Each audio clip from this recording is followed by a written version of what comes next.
नमस्कार भाई, मेरा ऑडियो वीडियो क्लियर आ रहा है? अगर कोई टेक्निकल प्रॉब्लम ना हो तो जस्ट एक बार इंडिकेट कर दें सो दैट हम चर्चा को स्टार्ट कर सकें, हमारे डिस्कशन को स्टार्ट कर सकें। आज से एक नई सीरीज जो है वो स्टार्ट हो रही है। आई होप आप सभी को मेरा ऑडियो वगैरह जो है वो क्लियर आ रहा होगा। आज से जो है एक नई सीरीज, जैसा मैंने बताया, वो स्टार्ट हो रही है। इसमें बेसिकली हम इंडियन ज्योग्राफी और इन्वायरमेंट, मतलब यहाँ दो चीज है और थोड़ा सा आप लोग को लग सकता है कि सर ये दो अलग चीजें हैं, मतलब टू डिफरेंट थिंग्स हैं। पर्यावरण थोड़ा अलग आपको महसूस होता होगा, इंडियन ज्योग्राफी थोड़ा अलग महसूस होती होगी, बट ये एक तरीके का इनोवेशन है। हमने ट्राई करा है कि यार वो दो टॉपिक्स जो एक्स्ट्रा इंपॉर्टेंट है for UPSC point of view, इसे हम कवर कर लें। ये हमारा आज का प्रयास रहेगा, ये हमारा जो है वो टारगेट रहेगा कि हम कोशिश करें कि हम इन चीजों को मैनेज करते हुए, मतलब कि इंडियन ज्योग्राफी अर्थात भारत का भूगोल, ठीक है, भारत का भूगोल वाला सेक्शन ये हम कवर करें, ठीक है। और साथ में हम जो है वो पर्यावरण, और ये पर्यावरण अर्थात इन्वायरमेंट जो होगा ये प्योर यूपीएससी फाइन, मतलब कि देखो एक सेक्शन होता है इन्वायरमेंट का जो यू कैन से कि बहुत आसान होता है और उससे ज्यादा प्रश्न भी नहीं आते, ठीक। और एक्चुअल यूपीएससी जो चीजें पूछता है वो थोड़ी सी डिफरेंट होती हैं। तो हम ट्राई करेंगे कि हम 24 कैरेट रॉक सॉलिड उस चीज को पढ़ें जो इन्वायरमेंट पॉइंट ऑफ व्यू से हमारे लिए जरूरी हो, ठीक है। तो ये जो सीरीज रहेगी ये सबसे ज्यादा तो आपके ऊपर डिपेंड करेगी कि आप कितने अच्छे से कोऑर्डिनेट कर पाते हैं। देखिए किसी भी सीरीज को चलाने का उद्देश्य क्लियर कट कहें तो यही होता है कि भाई जो स्टूडेंट है वो उसे देखे, वो उसे जो है वो एंजॉय करे और उसका जो है वो उसके स्टडी में उसका वैल्यू एडिशन हो। मतलब ऐसा ना हो कि जो चीज़ें हर जगह हैं बस मैं उन्हीं चीज़ों को दोबारा रीपैकेज करके जो है वो आपको समझा दूं, ऐसा ना लगे, ठीक है। तो मैं ट्राई करूंगा कि आपको जो पर्यावरण आप पढ़ो या इंडियन ज्योग्राफी जो आप पढ़ो वो crystal clear, rock solid and metal hard हो, but there is a two conditions, ठीक है। देर इज टू कंडीशंस, दो कंडीशंस होंगी। एक तो होगी ये दैट आप सभी लोग ट्राई करेंगे कि क्लास में, देखिए जब तक मेरा संभव है ये चीज कि मैं लाइव आकर क्लास ले सकूं तो मैं लाइव आकर ही क्लास लूंगा और ये कोशिश करूंगा कि सारी चीजें लाइव ही हों, ठीक, जिससे मैं आपसे इंटरेक्ट कर पाऊं, आप मुझसे प्रश्न पूछ पाओ, कोई आपको समस्या है तो आप मुझसे क्लास में यानी कि लेक्चर के दौरान उसे पूछ सको। आई विल ट्राई कि ये जरूर हो जाए, ठीक। बच्चों अगर ये नहीं हो पाता है इन एनी कंडीशन के, ऐसा नहीं होता कि मैं लाइव आ पाऊं, तो लेक्चर जरूर होगा कि रिकॉर्डेड फॉर्मेट में आएगा, मतलब कि प्रीमियर लगेगा, आपको वीडियो दिखाई देगा और आप पूरा लेक्चर जो है वो अटेंड कर पाओगे, ठीक है। सो एक चीज है दैट लेक्चर लाइव रहेगा जब तक जो है, क्योंकि ये सीरीज हो सकता है कि थोड़ा लंबी चले, कुछ ज़्यादा समय ले कंप्लीट होने में, बिकॉज दो बड़े सेगमेंट हैं जिसे मैं कवर करूंगा वाटर ड्रॉप इफेक्ट में। आगे मैं आपको समझाऊंगा कि एग्जैक्टली वाटर ड्रॉप इफेक्ट क्या है, ठीक है। तो इसका विशेष ध्यान रखिएगा कि हाँ मैं सब कुछ लिखवाता भी जाऊंगा, and don't worry Kavita ji, don't worry बच्चे, मैं जो भी चीज़ें होंगी अभी आप शायद जो है कुछ समय में समझ जाएंगे कि each and everything I will wrote in the board as well, मतलब मैं सारी चीज़ों को बोर्ड पर भी मेंशन कर दूंगा जिससे आपको नोट्स बनाने में आसानी रहे। और एक बात, जो चीज़ आपने अभी कही उसके लिए मैं बता दूं, आप जो है ये टेलीग्राम चैनल है अभिनव बोहरे, जो कि मेरा नाम है, ज्योग्राफी, ठीक है। इसके जो चैनल है टेलीग्राम पर, इस चैनल के माध्यम से आप जो है वो यहाँ की जो पीडीएफ्स हैं उसे डाउनलोड कर पाओगे, ठीक। तो ध्यान से यार उन पीडीएफ्स को डाउनलोड कर लेना, क्योंकि अगर आप डाउनलोड नहीं करोगे तो एक समस्या ये होगी कि आपको सब समझ में तो आ जाएगा, बट जब आप नोट्स बनाने पर आओगे तो आपको एक चीज रियलाइज होगी कि भाई बहुत सारी चीजें सर ने बोल दी और लिखवाया उसे नहीं है, तो आप इस समस्या को यहां से सॉल्व कर पाओगे। तो इसका थोड़ा सा ध्यान रखना, ठीक है। क्लास डेली रहेगी संडे को छोड़कर, फाइन, ऑब्वियसली संडे को छोड़कर क्लासेस डेली होंगी और मैं प्रयास करूंगा कि जितना ज़्यादा आप लोग का एंगेजमेंट होगा उसके अकॉर्डिंगली मैं इसमें जो है वो और भी डायमेंशंस ऐड करता जाऊंगा। अब मैं इसमें पढ़ाना स्टार्ट करूं, ये सब कुछ स्टार्ट करूं उसके पहले आई नो कि आप सभी का बहुत समय से वैसे मैं अतिशयोक्ति में नहीं कह रहा हूं, इन जनरल भी जो है वो कई बार बच्चों का मैसेज आता था आप सभी का टेलीग्राम पर कि सर इसे जो है वो पढ़ाया जाए, और मतलब इंडियन ज्योग्राफी या पर्यावरण जो है पढ़ाया जाए। और फ्रेंकली स्पीकिंग तो एक सच बात कहूँ तो मुझे यूट्यूब पर आकर पढ़ाए हुए बहुत समय हो चुका है। मतलब आप देखोगे तो 8-10 महीने से भी ऊपर हो चुका है किसी विषय को, किसी सब्जेक्ट को मैंने उठाया हो और उसे कंप्लीटली पढ़ाया हो। मैं बीच में करंट अफेयर्स जो ज्योग्राफी और एनवायरनमेंट के पॉइंट ऑफ व्यू से ज़रूरी हैं, मैं उन्हें लेता रहता था, पर जनरली एक पूरी सीरीज लेकर बीते 8-9 महीने से मैं नहीं आया था यूट्यूब पर। मतलब मेरी लास्टली सीरीज जो थी वो मैपिंग वगैरह की थी और उसके पहले जो है वो क्लाइमेटोलॉजी की सीरीज थी। तो आप लोग बहुत समय से भी ये कह रहे थे कि जो है वो सीरीज स्टार्ट करी जाए, बट मैं आपको सच बताता हूँ उसका कारण एकमात्र ये था कि भाई समय के साथ जो है वो ऑप्शनल की क्लासेस स्टार्ट हो गई और ऑप्शनल की क्लासेस वो रोज़ रहती हैं। ठीक है, ज्योग्राफी ऑप्शनल की क्लासेस जो है वो रोज़ रहती हैं 1 से 4। अब आप इमेजिन करिए कि 1 से 4 ये क्लासेस होंगी जो रोज़ चलेंगी और इसके पश्चात जो जीएस की क्लासेस हैं, जीएस ज्योग्राफी या फिर एनवायरनमेंट या फिर जो है वो डिजास्टर मैनेजमेंट, ये सारी चीज़ें हैं। अब इनकी भी क्लासेस होती हैं जो P2I बैचेस या संपूर्ण बैचेस के फॉर्म में जो अवेलेबल हैं, उनकी क्लासेस भी जो है वो चलती हैं और वो सुबह 8 से 11 या शाम को 6 से 9। अब मॉर्निंग बैच या इवनिंग बैच, अब कोई एक बैच में तो मेरी क्लास रहेगी ही। अब कभी कभार बीच में ऐसा भी हो जाता है कि सुबह भी क्लास है, शाम को भी क्लास है और बीच में जो है वो ऑप्शनल की भी क्लास है। तो इसके बाद जो है वो संभव नहीं रह जाता भाई कि मैं जो यूट्यूब में है उसमें कोई लॉन्ग सीरीज चला सकूं।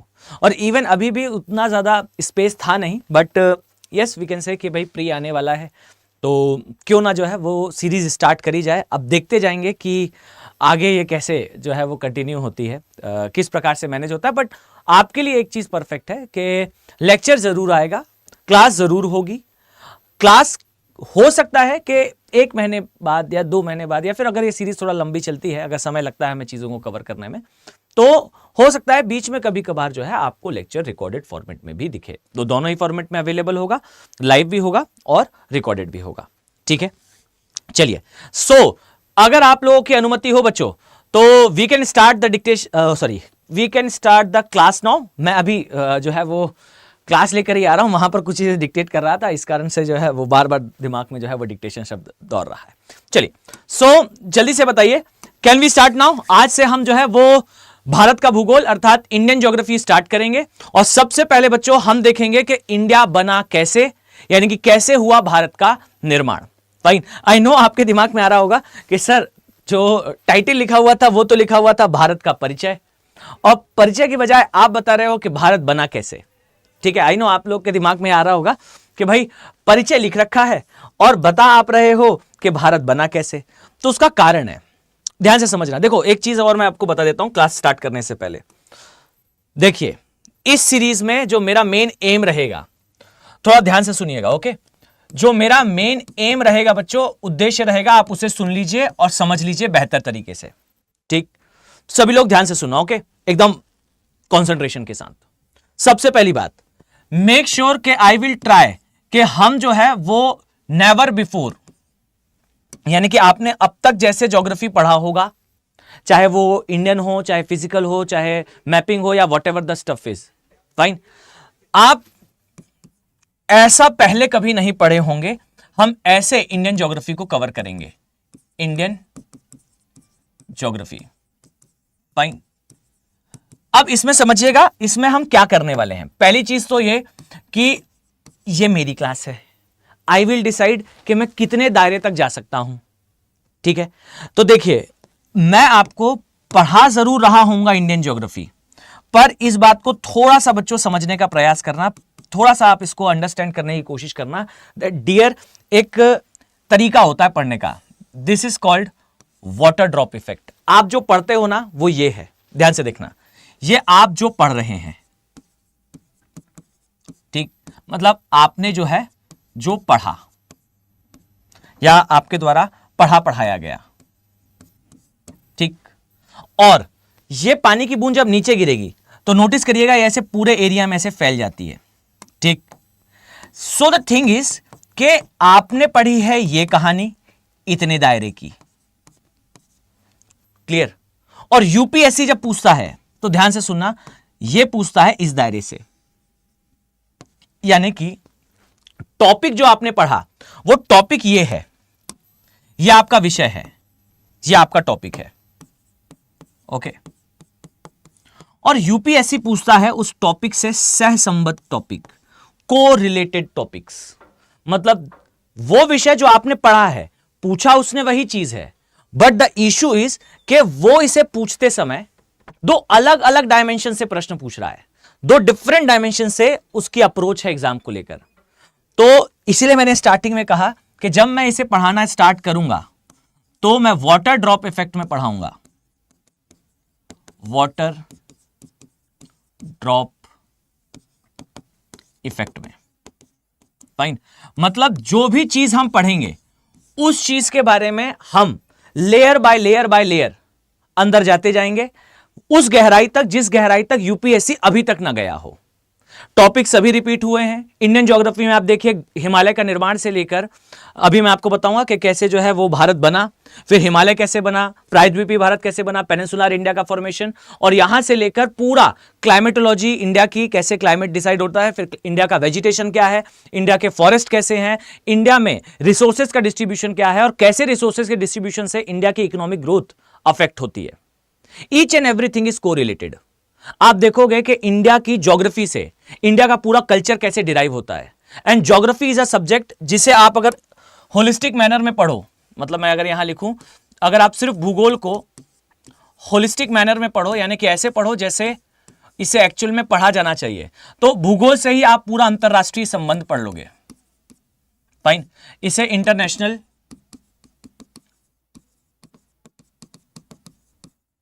रिलेशंस बोलते हैं। आप पूरा इंडिया का इंटरनेशनल रिलेशन बाय ज्योग्राफी समझ सकते हो। केवल भूगोल पढ़ने पर आप ठीक से भारत की आंतरिक सुरक्षा, इंटरनल जो सिक्योरिटी होती है, इससे संबंधित सारे मुद्दे पढ़ सकते हो। और इवन डिजास्टर मैनेजमेंट और इन्वायरमेंट, ये तो अपने आप में बच्चों कवर होता है। ठीक है, सो इस बात का विशेष ध्यान रखिएगा कि मैं जब पढ़ाऊंगा तो मैं आपको किसी एक टॉपिक में, मान लीजिए आपने थंबनेल में देखा कि भाई टॉपिक तो आज भारत में हिमालय का निर्माण है, और हिमालय का निर्माण तो हमें पता है, हमने पहले भी इसे पढ़ा है। पर यह याद रखिएगा, मैं हिमालय के निर्माण में आपको इतने डायमेंशन बताऊंगा कि भाई सिंटेक्शियल बेंड कैसे फॉर्म होता है, कैसे भारत के हिमालय का जो सेंट्रल वाला पार्ट है वो ज्यादा ऊंचा है, जबकि फोर्सेस हिमालय में दो अलग डायरेक्शन में लगे हैं। फाइन, जरा ध्यान से देखेंगे तो आपने जिन चीजों को बहुत सुपरफिशियली पढ़ा होगा, दिस इज इंडिया मान लीजिए। फाइन, और ये आपको इस प्रकार से दिखाई देता है, ये हिमालय है। तो हिमालय के इन प्लेसेस पे, इन एरियाज में आपको सबसे ज्यादा फोर्स दिखाई देगा, सबसे ज्यादा बल, सबसे ज्यादा फोर्स इन एरियाज में रखा है। लेकिन सबसे ज्यादा ऊंचाई इस प्लेस में है, सबसे ज्यादा हाइट इस प्लेस की आपको दिखाई देगी,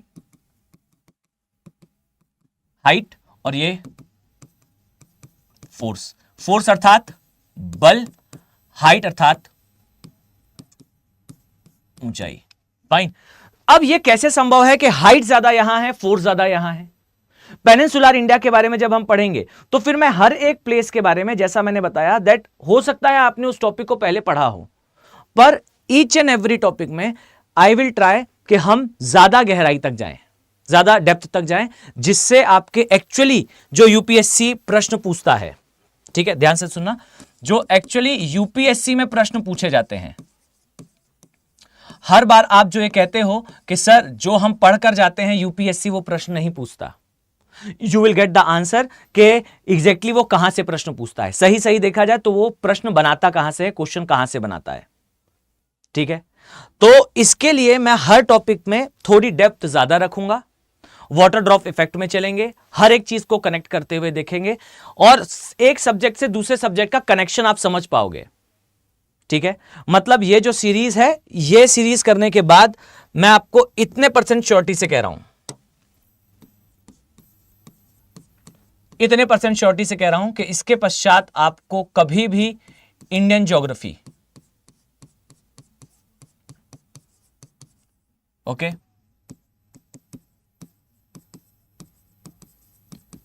ये किसी भी एग्जाम के लिए नहीं पढ़नी पड़ेगी। फाइन, आप पढ़िए, आप जाएं यूपीएससी का प्री देने के लिए, यूपीएससी का प्रिलिमिनरी एग्जामिनेशन देने के लिए।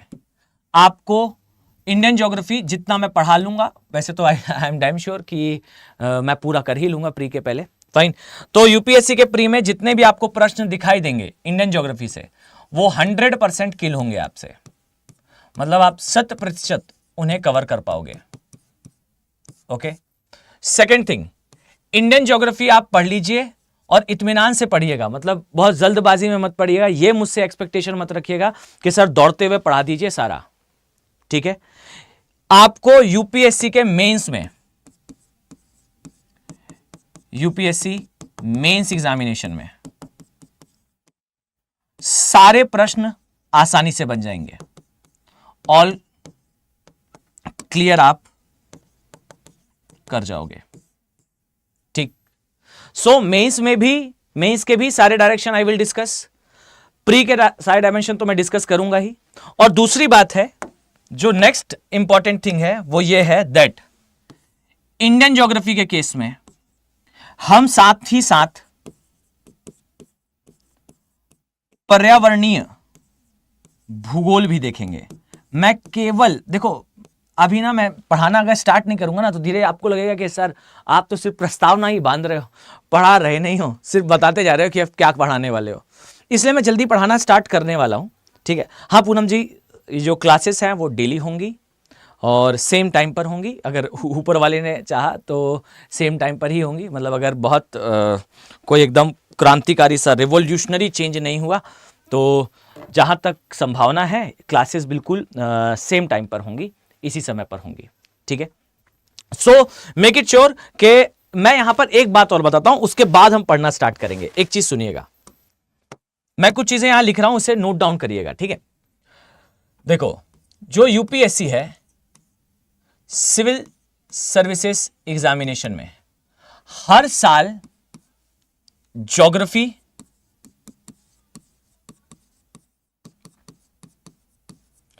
प्लस इन्वायरमेंट, बोले तो पर्यावरण, इससे बच्चों कलेक्टिवली कितने प्रश्न पूछती है आप जरा ध्यान से देखो। आपके पास एग्जाम्पल के लिए मैं यहां लिख देता हूं दैट जो अदर बिग फोर हैं, बिग फोर, बिग फोर का मतलब क्या है? हिस्ट्री, ज्योग्राफी, पॉलिटी और इकोनॉमिक्स। आप इन सारे सब्जेक्ट को देख लीजिए, इन सभी में जो ज्योग्राफी है उसका ही बाय प्रोडक्ट होता है एनवायरनमेंट, मतलब ज्योग्राफी से अलग कुछ नहीं होता एनवायरनमेंट में, ये जान लीजिए। मतलब आप हो सकता है कि आप कभी पढ़ो, ठीक है, तो आपको ऐसा लगे कि सर ज्योग्राफी से अलग होता है एनवायरनमेंट, क्योंकि उसमें जो है वो पर्यावरण के कन्वेंशन पूछे जाते हैं, उसमें जो है वो इकोलॉजी पूछा जाता है, और इकोलॉजी के प्रश्न तो हमें पर्यावरण पढ़ने पर ही बनेंगे। तो आप क्यों कह रहे हैं कि ये इन्वायरमेंट जो है वो ज्योग्राफी का हिस्सा है?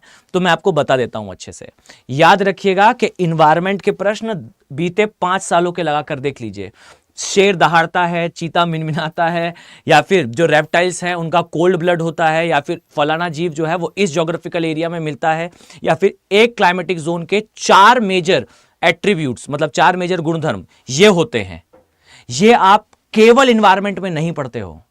और अगर आप ये सोच रहे हो कि चलिए सर ये इन्वायरमेंट में होगा कहीं पर, तो इस बात को जान लो कि ये इन्वायरमेंट में नहीं होता, ये होता ज्योग्राफी में है।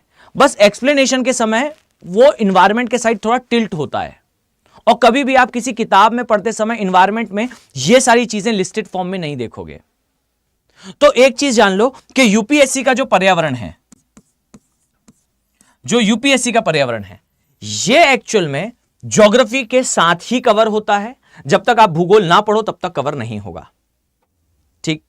और ये लगभग 30 से, मतलब इसे आप लोग लिख लीजिए अपने दिमाग में, 30 से 35 प्रश्न देता है बच्चों। मतलब मुझसे अगर पर्सनली पूछा जाए कि भाई बच्चे का प्री नहीं निकल रहा है वो क्या करे, तो मैं उससे कहूंगा पहले कॉमन सेंस लगाए। फाइन, मतलब अगर मुझसे कहा जाए कि यार किसी बच्चे का जो है वो बार बार बेचारा तैयारी कर रहा है, और उस स्टूडेंट का जो है वो प्री क्वालिफाई नहीं हो रहा है, तो मैं उससे बस एक बार कहूंगा कि dear use your common sense. आप अपने सहज बुद्धि का उपयोग करिए। ये सहज कॉमन सेंस क्या है, जनरल कॉमन सेंस क्या है? General common sense is pre में क्या आता है, ठीक है? तो प्री में जो प्रश्न आपसे पूछे जाते हैं, जो क्वेश्चंस आपसे पूछे जाते हैं, ये याद रखो कि वो प्री का कट ऑफ कितना होता है। आप कभी देखिएगा, प्री का कट ऑफ होता है 40 से 50, बहुत ज्यादा हुआ 50, नहीं तो 45 नेट सही क्वेश्चन। आप 45 को पकड़कर चलो। अगर आप नेट 45 क्वेश्चन सही कर लेते हो तो डियर आपका प्री क्वालिफाई होने से कोई नहीं रोक सकता, ठीक? और द प्रॉब्लम इज हम यही 45 क्वेश्चन नहीं कर पा रहे हैं। और क्यों नहीं कर पा रहे हैं? क्योंकि 100 में से 35 प्रश्न जो इन 2 डायमेंशन से आते हैं, हमारा उसमें ठीक से कमांड नहीं है। आप इस बात को इत्मीनान से मान लीजिए। इसको मान लोगे तो सोल्यूशन मिल जाएगा, एंड द सोल्यूशन इज इसे इन डेप्थ पढ़ो, ठीक? आपने देखा होगा कि कई बार ये बात दोहराई जाती है, और नहीं सुना है तो एक काम करिए, आप उत्तर भारत में रहते हैं, नॉर्थ इंडिया में रहते हैं, नॉन रिजर्वेशन की टिकट होती है उत्तर भारत में किसी भी जगह से दिल्ली की, आप करोल बाग और मुखर्जी नगर चले जाइए, और वहां पर जो है जो भीड़ घूम रही हो, उनमें से रैंडमली उन 10 लोगों से बात करिए जो ऐसा लगे आपको कि बहुत समय से तैयारी कर रहे हैं, और उनसे पूछिए कि डियर मेरा बार बार प्री नहीं निकल रहा है, प्री क्वालिफाई नहीं हो रहा है, व्हाट शुड आई डू, मतलब मुझे क्या करना चाहिए? तो डेफिनेटली वो जो है आपको एडवाइस देंगे कि एक काम करो, आप जो है ज्योग्राफी पर ज्यादा वर्क करो, इन्वायरमेंट पे ज्यादा वर्क करो, और अगर नहीं हो पा रहा है तो थोड़ा सा ज्योग्राफी ऑप्शनल पढ़ लो। ऑप्शनल पढ़ लोगे तो अपने आप जीएस वाली ज्योग्राफी पे कमांड अच्छा हो जाएगा। ये क्या दिखाता है? दिस यूज टू इंडिकेट कि एक्चुअल में आपको जो है वो प्री क्वालिफाई करने के लिए इन सब्जेक्ट्स की जरूरत पड़ेगी, ठीक है? तो ये सब्जेक्ट मैं जिस अप्रोच से करा रहा हूं, बस आप उससे कंप्लीट करते जाइए, आपको आपके सारे क्वेश्चंस का आंसर मिल जाएगा। ओके, चलो रितु जी, ये जो है वो शायद आपने पॉडकास्ट में देखा होगा, इस कारण से आप लोग जो है वो ये प्रश्न बार बार दोहरा रहे हैं कि सर आपने क्लासेस जो है वो 14 फ़रवरी से ही क्यों शुरू की, उसका क्या रीज़न है? तो पहली चीज़ अब हो गया, मैंने उस प्रश्न को देख लिया है, तो आप बार बार उसे रिपीट मत करिए, देख लिया मैंने प्रश्न। उसका कारण जो है वो 2 हैं, ठीक? सर ज्योग्राफी ऑप्शन वाला पूरा नया ना पड़ेगा? हाँ, नहीं मतलब आप पढ़ेंगे ऑप्शनल तो आपको प्री क्वालिफाई करने का श्योरिटी मिल जाएगी, ठीक है? चलो, तो प्लीज आप लोग कॉपी पेस्ट मत करना। अब मैं आपसे बात कर रहा हूं, अब आप लोग सुनिएगा। उसका कारण सिर्फ ये है कि एक तो मेरी क्लासेस जो है वो इस तारीख से कम हो रही थी, ठीक है, इस कारण से ये शुरू करा गया। और दूसरा कारण था कि भाई आज जो है वो मेरा जन्मदिन भी है, इस कारण से भी ये स्टार्ट हुआ। फाइन, तो मेजर कारण तो खैर यही है कि स्टार्ट होने का, दैट आज से मैं थोड़ा सा फ्री हूँ, मैं इवनिंग के समय थोड़ा खाली रहूँगा, दैट्स वाई आज से स्टार्ट हुआ। मेजर कारण तो यही है, बाकी दूसरा कारण जैसा मैंने आपको बताया वो भी एक कारण है। चलिए, now we can start from here also. अब हम यहां से स्टार्ट करते हैं। अपनी गाड़ी की सीट बेल्ट बांध लीजिए और अब हम शुरू करते हैं, ठीक है? सर कितने मंथ लगेंगे? सारे प्रश्नों का उत्तर कुछ ही दिनों में आपको मिल जाएगा, इत्मीनान से सुनिए। और अब हम यहां से स्टार्ट करते हैं, ठीक है? चलिए, अब आप कोई भी व्यक्ति जो है कॉपी पेस्ट ना करे, अन्यथा की स्थिति में, अदरवाइज मैं जो है यहां से आपका कमेंट करने की शक्ति को खत्म कर दूंगा, ठीक है? मतलब आप कमेंट नहीं कर पाओगे। चलो आओ ध्यान से देखो। सबसे पहली चीज तो भारत का निर्माण कैसे हुआ, मतलब एग्जैक्टली कैसे बना भारत, इसके बारे में हम चर्चा स्टार्ट करते हैं। और यह चर्चा आपको समझ में आएगी फ्रॉम अ थ्योरी कॉल्ड महाद्वीपीय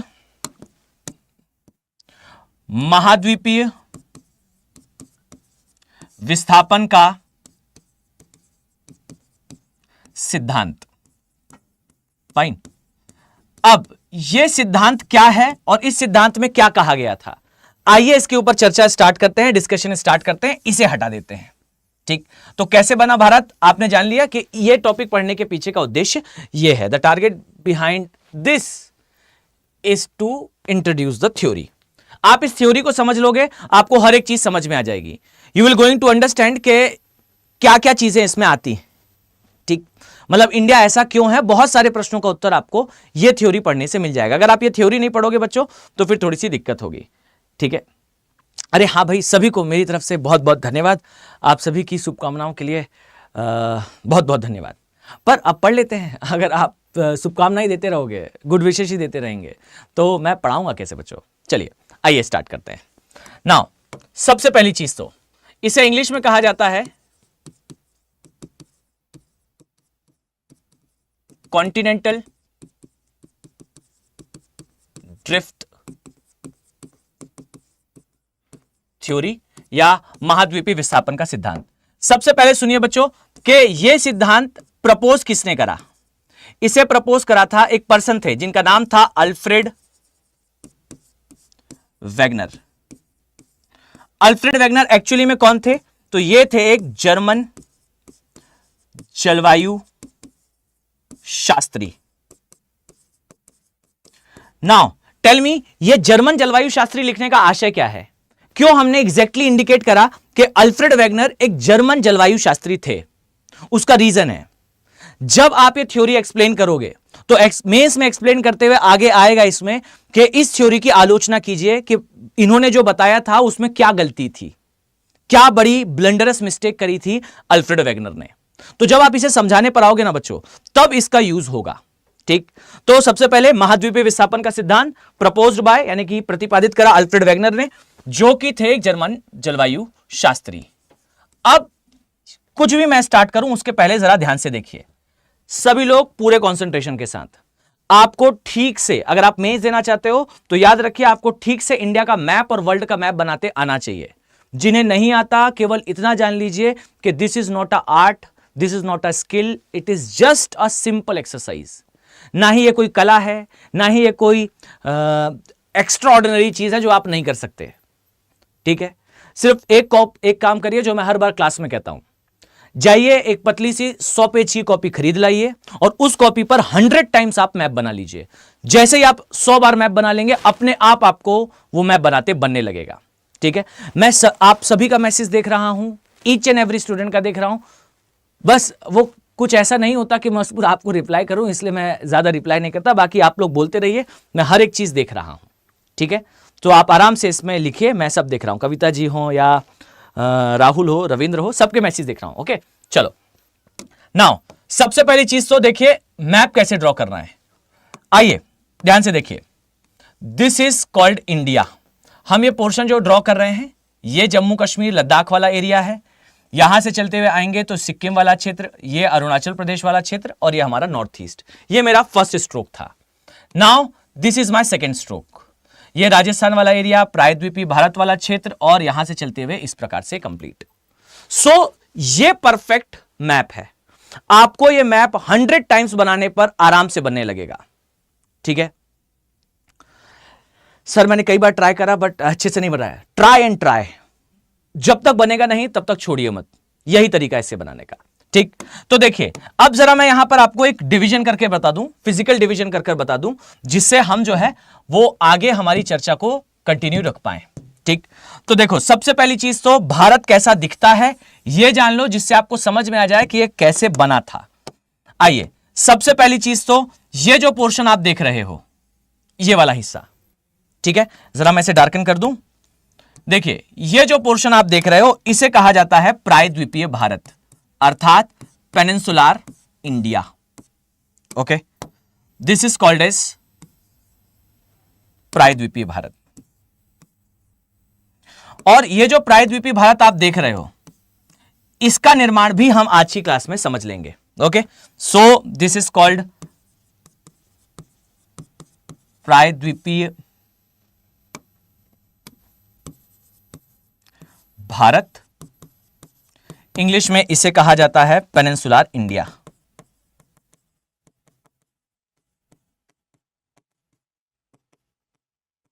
ठीक, इसके ऊपर ये जो सेक्शन आप देख रहे हो, ध्यान से देखिएगा, ये जो सेक्शन आप देख रहे हो,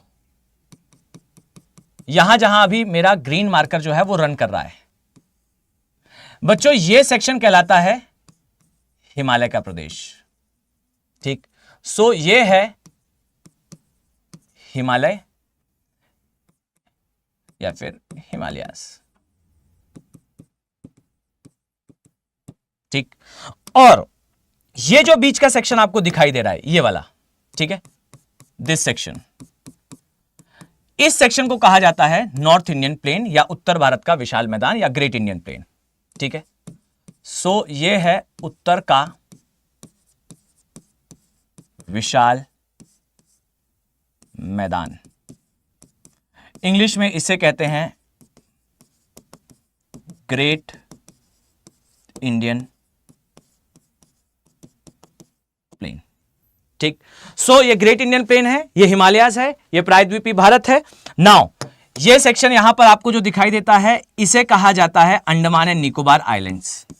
ठीक, ये है अंडमान तथा निकोबार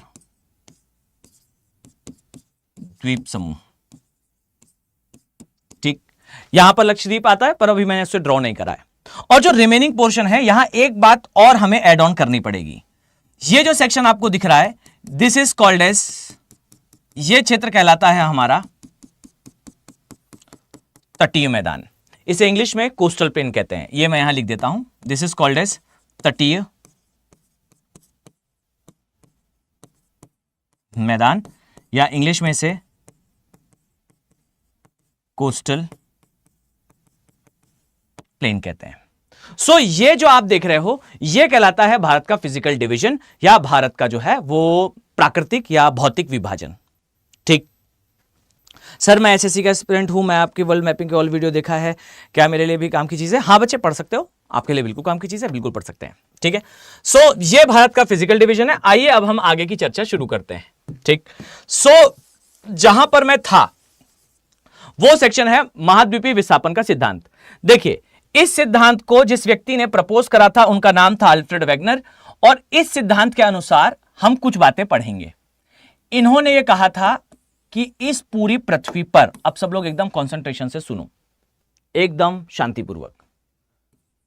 अरे भाई मिट गया भाई। सो पृथ्वी पर कुछ असंबद्धताएं हैं। इस वर्ड पर जरा फोकस करना आप, असंबद्धताएं, असंबद्धताएं। इसे इंग्लिश में कहते हैं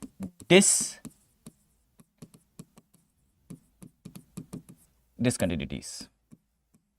चलो अब जरा ध्यान पूर्वक सुनिएगा, बिल्कुल शांतिपूर्वक सुनिएगा। हाँ भाई मैं कंप्लीट पढ़ाऊंगा, सारा कुछ पढ़ाऊंगा, सब कुछ समझाऊंगा। ठीक है, चलो नाउ अल्फ्रेड वेगनर ने एक सिद्धांत प्रस्तुत किया और उस सिद्धांत के अनुसार पूरा वर्ल्ड जो है वो ड्रिफ्ट हुआ था। ये कहना चाह रहे थे कि एग्जैक्टली आज आपको जिस स्थान पर कॉन्टिनेंट्स दिखाई देते हैं, जिस स्थान पर महाद्वीप दिखाई देते हैं, डियर वो महाद्वीप एग्जैक्टली उस स्थान पर नहीं थे। और इवन अल्फ्रेड वेगनर ने तो यह तक कहा था कि भाई ऑस्ट्रेलिया आज आपको जहां दिखता है एग्जैक्टली ऑस्ट्रेलिया उस स्थान पर था ही नहीं 300 वर्ष पहले।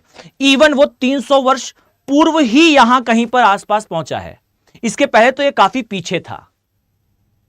अर्थात वेगनर कहना चाह रहे थे कि इस पूरे वर्ल्ड में जितने भी 7 कॉन्टिनेंट्स हैं, अब जरा ध्यान से देखिएगा, मैं यहां वर्ल्ड मैप ड्रॉ कर रहा हूं और जब मैं ड्रॉ करूं जरा ध्यानपूर्वक देखा करें जिससे आपको यह पता रहे कि एग्जैक्टली वर्ल्ड मैप ड्रॉ कैसे होता है। याद रखो कि आपको मैप तभी बनाते बनेगा बच्चे जब आप उसे बनता हुआ देखोगे। जब आप उसे बनता हुआ देखोगे तो आप उसे कॉपी करोगे और कॉपी करके आपका ही भला होगा। ठीक है, so if you want then please try करिएगा कि जैसे मैं ड्रॉ कर रहा हूं आप एग्जैक्टली इसे अपनी कॉपी पर ड्रॉ कर लें। खुश? चलो आगे बढ़ते हैं। धन्यवाद भाई, धन्यवाद। जो भी लोग मुझे विश कर रहे हैं भाई बहुत बहुत धन्यवाद। लेकिन मैं सिर्फ आप लोगों के आंसर ही देता रहूंगा कि मैं धन्यवाद तो मैं कैसे पढ़ाऊंगा भाई। आप सभी को, आप सभी जो विश कर रहे हैं उसके लिए बहुत बहुत बहुत सारा धन्यवाद भाई।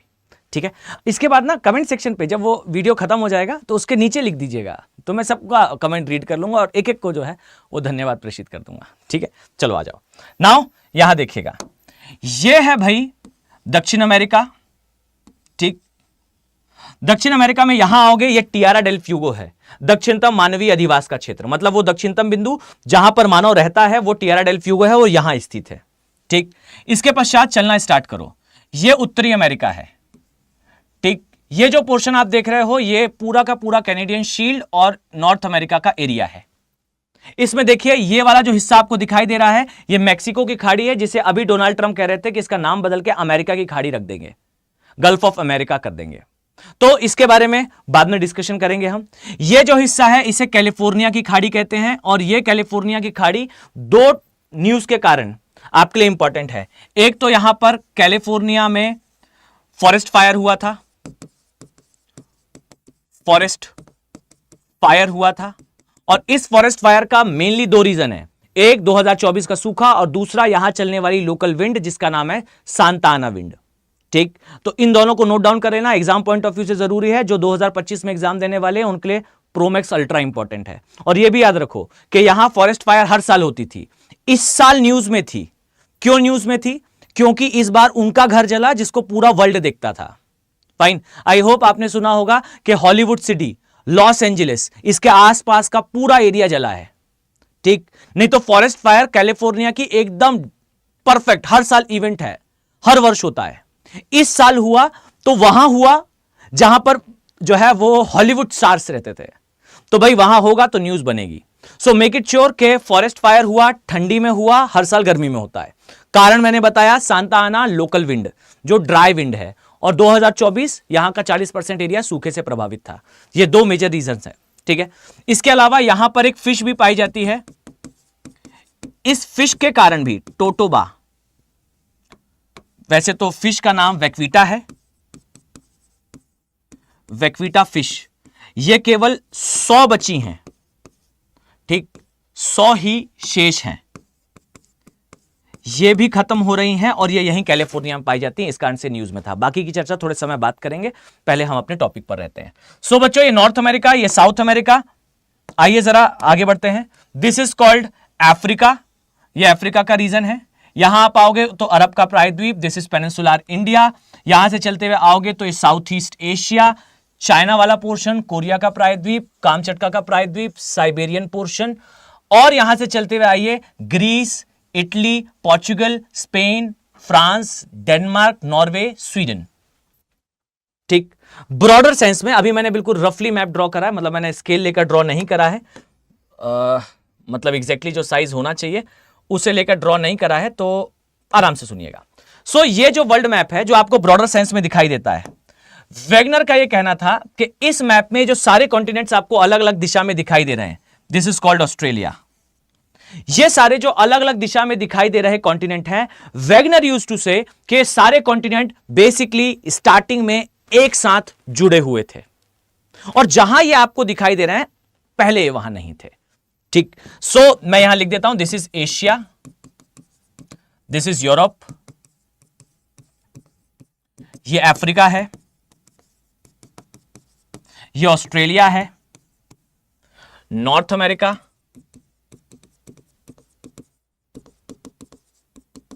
और ये साउथ अमेरिका है। ओके, सो ये जो कॉन्टिनेंट्स आपको जैसे दिख रहे हैं, वेगनर ने कहा था कि ये कॉन्टिनेंट ऐसे नहीं थे, और इन्होंने कहा कि सुनो, सबसे इंपॉर्टेंट बात है, ये सारे कॉन्टिनेंट्स में कुछ डिसकंटिन्यूटीज हैं। अब डिसकंटिन्यूटी का एग्जैक्टली मतलब क्या होता है, तो याद रखिए, डिसकंटिन्यूटी का मतलब है अगर मैं अपने दोनों पैर उठाऊं और अपने कंधों पर इन्हें लगा लूं,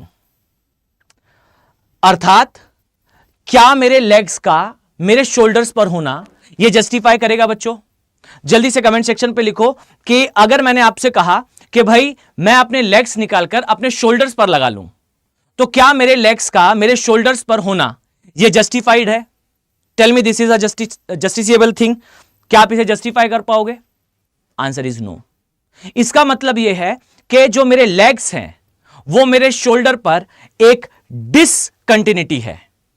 डिसकंटिन्यूटी का मतलब है असंबद्धता है, अर्थात किसी भी चीज का उस स्थान पर होना जस्टिफाइड नहीं है, इज कॉल्ड एज डिसकंटिन्यूटी या असंबद्धता। पॉइंट क्लियर है सभी को? सही है, सुनो। पहले तो यह बताओ कि डिसकंटिन्यूटी क्या होती है, समझ में आया? अगर आ गया हो तो एक बार इंडिकेट कर दीजिए। ठीक, नाउ सेकेंड थिंग इज, क्या डिसकंटिन्यूटी थी? नाउ वेगनर से, सुनो भाई, सारे वैज्ञानिक सामने बैठे हैं। नाउ वेगनर ने कहा इधर आओ, एक बात बताओ, वर्ल्ड में ये कुछ असंबद्धताएं हैं कैसी? तो सबसे पहले वेगनर ने कहा, टेल मी कि आप सभी ने सुना होगा एक वर्ड कॉल्ड जीवाश्म। ठीक है, आई थिंक सभी ने ये वर्ड सुना ही होगा भाई, जीवाश्म। और इसके आगे मैं एक वर्ड लगाता हूं, ईंधन। ठीक, जीवाश्म ईंधन का मतलब क्या होता है? जीवाश्म ईंधन का मतलब है फॉसिल फ्यूल। ठीक, नाउ वैगनर ने बोला कि एक बात सच सच बताइए, ये जो जीवाश्म ईंधन है ये है किस जीव का? जीवाश्म किस जीव का ये जीवाश्म है? फाइन, मतलब अगर हम कह रहे हैं बच्चों कि ये जीवाश्म ईंधन है तो लॉजिकल बात है कि ये प्रश्न आएगा कि भाई जीवाश्म ईंधन किस जीव का जीवाश्म है, राइट? नाउ वैगनर ने कहा कि सुनो मैं बताता हूं किस जीव का जीवाश्म है। यह वास्तविकता में जो जीवाश्म आज जला रहे हो आप, यह जीवाश्म वास्तविकता में एक विशालकाय वनस्पति हुआ करती थी। विशालकाय वनस्पति, यह वनस्पति का नाम था ग्लोसोप्टेरस। अब इस वनस्पति को ठीक से याद करो, ग्लोसोप्टेरस वनस्पति,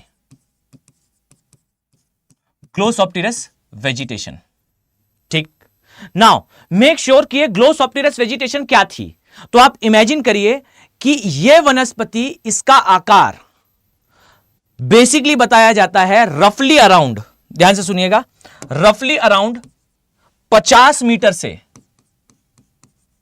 ये 50 मीटर से, कई जगह लिखा जाता है कि ये 200 मीटर तक, माफ कीजिएगा, ये 200 मीटर तक ऊंची हुआ करती थी। आप 200 मीटर का मतलब समझ रहे हैं? जस्ट इमेजिन कि 200 मीटर का अर्थ है एक माले की बिल्डिंग, मतलब एक फ्लोर जो होता है ये रफली अराउंड 2.5 मीटर, चलिए 3 मीटर का होता है। ठीक, तो इसे जरा डिवाइड करिए, मोटे मोटे तौर पर आपको 60 मंजिल की बिल्डिंग जितनी ऊंची एक वनस्पति, एक पेड़ दिखा करता था। सो एक बात तय है कि वैगनर ने कहा कि एक समय पर पृथ्वी पर पूरे महाद्वीपों पे एक विशालकाय वनस्पति हुआ करती थी और उस वनस्पति का नाम था ग्लोसोप्टेरस। एंड मेक श्योर कि यह काल कौन सा था? यह काल था कार्बोनिफेरस काल, कार्बोनिफेरस काल अर्थात कार्बोनिफेरस युग। और इस युग में यह विशालकाय वनस्पति उपस्थित थी। और याद रखिए, यह वनस्पति जिस युग में थी उस समय पृथ्वी पर कार्बन डाइऑक्साइड का स्तर जो था वो रफली अराउंड 20 से 25% के बीच में था।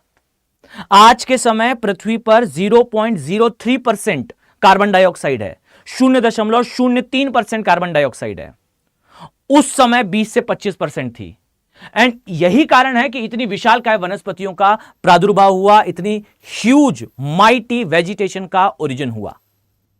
अब वैगनर सेज कि देखो, यह कार्बोनिफेरस काल में उपस्थित थी और एक समय आया जो समय था रफली अराउंड पर्मियन काल का,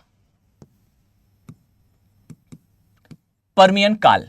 और बच्चों पर्मियन काल में अचानक हुआ यह कि पृथ्वी पर पड़ा भ्रंशन, पृथ्वी पर भ्रंशन की क्रिया होती है और इस भ्रंशन की क्रिया से यह वनस्पति जमीन के अंदर चली जाती है। ठीक, अब यह वनस्पति जमीन के अंदर चली गई और वनस्पति के जमीन के अंदर जाने से याद रखिएगा कि यह वनस्पति अपघटित होती है, यह डिकंपोज होती है। कुल मिला के मैं कहूं तो यह सड़ना प्रारंभ करती है। और जब वायु की उपस्थिति में कोई चीज सड़ती है तो आपको एक स्मेल आती है और कार्बन डाइऑक्साइड निकलती हुई फील होती है। दम घुटता है जब कोई चीज सड़ती है तो, राइट? आप केला खाइए, छिलका फेंक दीजिए, फेंकने के बाद कुछ समय बाद उस रूम में आपको उसकी स्मेल आना स्टार्ट होगी और दम घुटने लगेगा। वो आपका दम जो घुट रहा था वो घुट रहा था बिकॉज ऑफ कार्बन डाइऑक्साइड। किसी भी चीज की वायु की उपस्थिति में, किसी भी चीज की वायु की उपस्थिति में डाइजेस्ट होने की, अपघटित होने की क्रिया के परिणाम स्वरूप कार्बन डाइऑक्साइड निकलती है। यानी कि जो चीज सड़ रही है उसके अंदर का कार्बन निकल जाता है। पर अगर आप इसी चीज को जमीन के अंदर डाल दो और फिर वो वहां पर अपघटित हो तो उसके परिणाम स्वरूप आपको मिलेगा, उसके रिजल्टेंट में आपको मिलेगा वो कार्बन जो बाहर नहीं निकल पाया, जिसे आज आप जीवाश्म ईंधन कहते हो। सो पर्मियन काल में पृथ्वी पर भ्रंशन की क्रिया हुई और ये जो ग्लोसोप्टेरस वनस्पति थी इसका अवायुवीय अपघटन हुआ और इस अपघटन की क्रिया के परिणाम स्वरूप ये जो है ये हाइड्रोकार्बन्स अर्थात जीवाश्म ईंधन में बदल गई। सो वैगनर का कहना सिंपल सा था कि भाई एक बात बताइए, जीवाश्म ईंधन किसका जीवाश्म है? जीवाश्म ईंधन इस पेड़ का जीवाश्म है। और यह पेड़ कहां रहता था? यह पेड़ कब हुआ करता था? कार्बोनिफेरस काल में। पर्मियन काल में पृथ्वी पर दरारें पड़ी और दरार पड़ने का अंतिम परिणाम यह निकला कि यह वनस्पति जो है वो जमीन के अंदर चली गई और जमीन के अंदर जाने से अंतिम रूप से हमें दिखाई देता है कि इसका अवायवीय अपघटन होने से जीवाश्म ईंधन बना। अगर आपके दिमाग में प्रश्न आ रहा हो कि भाई सर अगर ये एक ही जीव का जीवाश्म है तो एक जीवाश्म कठोर, एक तरल और एक गैस कैसे है? अगर आपके दिमाग में प्रश्न आ रहा हो तो यह याद रखना कि जिस जमीन के अंदर यह वनस्पति गई, अगर वो जमीन कभी भी पानी के अंदर नहीं गई तो वो कोयला बना। अगर वो जमीन पानी के अंदर तो गई पर वो पानी खारा था तो वो तेल बना। और अगर वो जमीन पानी के अंदर तो गई पर वो पानी ताजा पानी था तो वो गैस बना। प्रायद्वीपीय भारत की प्लेट और चाइना की plate, they never went for complete submergence. प्रायद्वीपीय भारत और चाइना की प्लेट ये पूरी तरह से पानी के अंदर कभी नहीं गई हैं। इसीलिए दुनिया का सबसे बड़ा कोयला उत्पादक देश चीन, सेकंड भारत। दुनिया में सबसे ज्यादा तेल उत्पादक देश गल्फ नेशंस, गल्फ नेशन खारे पानी के आसपास स्थित देश। और दुनिया का सबसे बड़ा प्राकृतिक गैस का भंडार रशिया, साइबेरिया का क्षेत्र, हिमाच्छादन, ताजा पानी का क्षेत्र। फाइन। सो याद रखो ऐसे जीवाश्म ईंधन बना। अब वैगनर का कहना था कि डियर एक बात सच सच बताओ, ये इतनी जो विशालकाय वनस्पति आप कह रहे हो, सच सच बताइएगा ये वनस्पति को उगने के लिए क्या चाहिए होगा? जल्दी से सब लोग बताओ मुझे कि इस वनस्पति को इतना उगने के लिए किस चीज की आवश्यकता होगी? सामान्य सी बात है, उग रही है तो किसी चीज की आवश्यकता होगी। इसे उगने के लिए बच्चों सबसे ज्यादा आवश्यक जो इंग्रेडिएंट है और वो है सूर्य का प्रकाश। सूर्य का प्रकाश चाहिए होगा। इसे सौर तापन कहते हैं ताकि यह प्रकाश संश्लेषण कर सके। फाइन। हां बच्चे, ये सारे स्थान पर उपयोगी होगी, डोंट वरी। मतलब रंजना जी, ये सारे स्थानों पर उपयोगी होगी। फाइन। सो इसे किसकी आवश्यकता होगी? सूर्य के प्रकाश की आवश्यकता होगी। नाउ एक बात बताइए, सूर्य का प्रकाश ज्यादातर आता कहां है? सबसे ज्यादा सौर तापन आपको कहां देखने को मिलता है? यह पृथ्वी है और पृथ्वी का यह जो भाग आप देख रहे हो, यह जो सेक्शन आप देख रहे हो, इसे कहते हैं उष्णकटिबंधीय क्षेत्र। फाइन। ये ट्रॉपिकल एरियाज हैं और सबसे कम सौर तापन कहां आता है? तो सबसे कम सौर तापन आता है इस क्षेत्र में, इसे कहते हैं ध्रुवीय क्षेत्र। सबसे कम सूर्य का ताप आपको इस स्थान पर देखने को मिलेगा, यह ध्रुवीय क्षेत्र है। नाउ एक बात बताइए, इस वनस्पति को एक्चुअल में कहां उगना चाहिए? अब सभी लोग मुझे कमेंट सेक्शन पे बताएंगे फटाफट। टेल मी, इस वनस्पति को किस स्थान पर उगना चाहिए? ध्रुवीय क्षेत्रों में या उष्णकटिबंधीय क्षेत्रों में? इस वनस्पति को किस स्थान पर होना चाहिए? जल्दी से कमेंट सेक्शन पे बताओ। ट्रॉपिकल एरियाज में या पोलर एरियाज में, ध्रुवीय क्षेत्र में? इस वनस्पति को कहां होना चाहिए? Polar areas. Just leave your comment, tell me इसे कहां उगना चाहिए?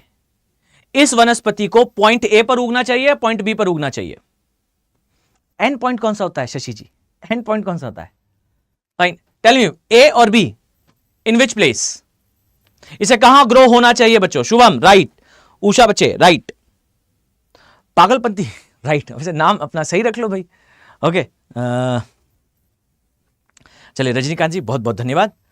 फाइन। सो इसे एक्चुअली में उगना चाहिए ट्रॉपिकल एरियाज में, बट ध्यान से देखिए, वैगनर सेज कि जीवाश्म ईंधन का प्रचुर भंडार आपको दिखाई देता है, यहां होना चाहिए ग्लोसोप्टेरस को।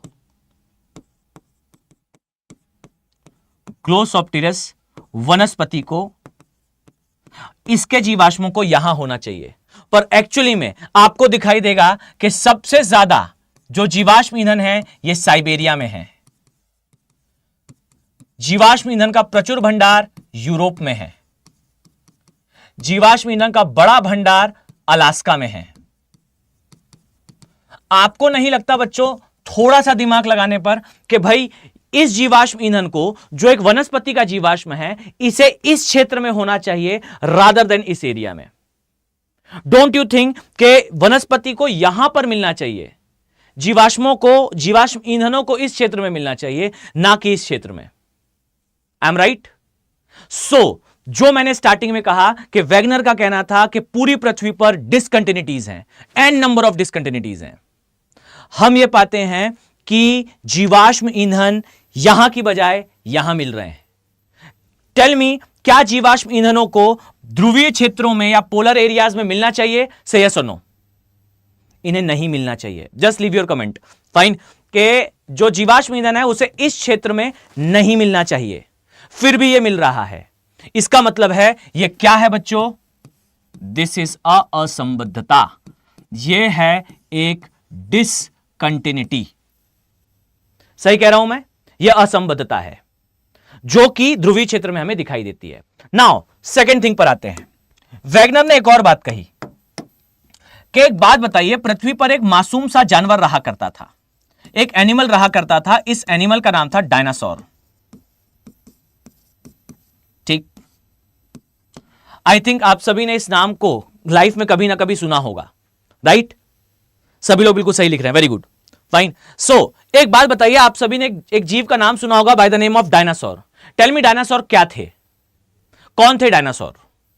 डायनासोर वास्तविकता में थे सरीसृप। ठीक, दे आर सरीसृप, यानी कि सरीसृप बोले तो रेप्टाइल्स। ये रेप्टाइल्स थे, और ये जो रेप्टाइल्स थे ना डियर, ये रेप्टाइल्स बेसिकली होते हैं कोल्ड ब्लडेड स्पीशीज, यानी कि ठंडे रक्त के जीव। ये कोल्ड ब्लडेड स्पीशीज कहलाती हैं, ठंडे रक्त के जीव कहलाते हैं। और ये जो ठंडे रक्त के जीव हैं, अब एक बात बताओ कि इन्हें कहां रहना चाहिए? Just leave your comment and tell me कि ये जो कोल्ड ब्लडेड स्पीशीज हैं या ये जो ठंडे रक्त के जीव हैं, इन्हें पृथ्वी पर किस स्थान पर रहना चाहिए?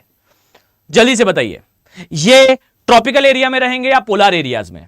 ये ध्रुवीय क्षेत्रों में रहेंगे या उष्णकटिबंधों पे? आप इमेजिन करो कि वो जीव जिसका रक्त ही ठंडा है। आप अभी के समय देखिए, आपको जो सरीसृप हैं उसमें दिखाई देगा घड़ियाल, घड़ियाल, महामगरमच्छ, यानी कि Indian giant salt water crocodile, Indian giant salt water crocodile या खारे पानी का महामगरमच्छ। ये जो सॉल्ट वाटर क्रोकोडाइल्स होते हैं, कभी आप इन्हें देखिएगा, जब ये सागर के तट के किनारे होते हैं, 8-9 घंटों तक ये धूप तापते रहते हैं। They use to take a lot of solar radiation. ये बहुत सारा सोलार रेडिएशन एब्जॉर्ब करते हैं, और इसके पश्चात ये जो है वो शिकार वगैरह पर निकलते हैं। कभी नोटिस करना कि किसी जीव की जब पिक्चरिंग करता है कोई, खासकर सरीसृपों की, तो वो अक्सर दिन में करता है और अर्ली मॉर्निंग करता है, 5, 6, 7, 8, 9 बजे, जब बिल्कुल सूरज उग रहा हो, लाइट हो और लाइट आना शुरू बस हुई हो। क्यों? क्योंकि वो उस समय सक्रिय नहीं होते। जब 25-30 फीट के मगरमच्छ को बहुत ज्यादा अगर बड़ा हुआ, तो ऐसे Indian giant salt water crocodile जो है वो अधिकतम जो देखा गया था वो 27 फीट का था। उस जीव को भी आप देखोगे ना, तो वो भी 8-9 घंटे तक धूप लेता है, तब जाकर शाम को शिकार पर निकलता है, तब जाकर वो कहीं पर हंटिंग पर निकलता है। अब आप इमेजिन करो कि वो जीव जो 8-9 घंटे की धूप ले रहा है और केवल 25 फीट के आसपास का है, तो ये डायनासोर तो 50-50 फीट के हुआ करते थे। यह पक्की बात है कि इन्हें बहुत सारे सौर तापन की या सोलार रेडिएशन की आवश्यकता पड़ती होगी। सही कह रहा हूं मैं? सो ये ठंडे रक्त के जीव थे, इसीलिए इन्हें अत्यधिक सौर तापन की आवश्यकता थी।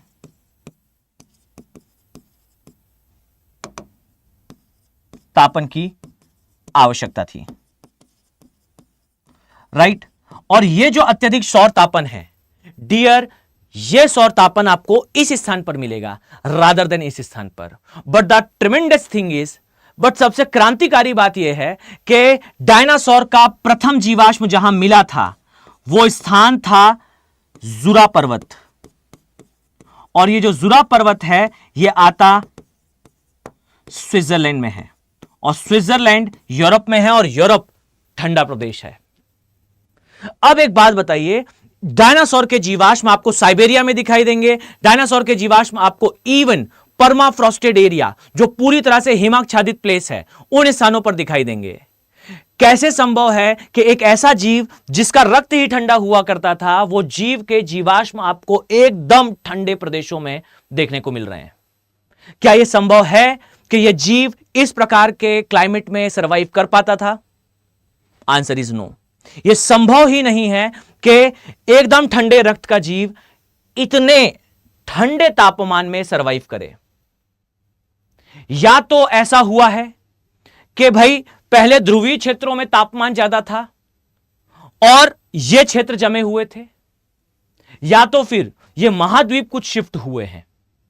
वैगनर ने पहले प्रपोज करा जीवाश्मों के बारे में, सेकेंडली वैगनर ने प्रपोज करा डायनासोर के बारे में, और इसी प्रकार से वैगनर प्रपोज करते जा रहे थे। इसमें बहुत सारी चीजें इंटरमीडिएट होती हैं, जैसे एक शब्द होता है विच इज कॉल्ड एज टीलाइट।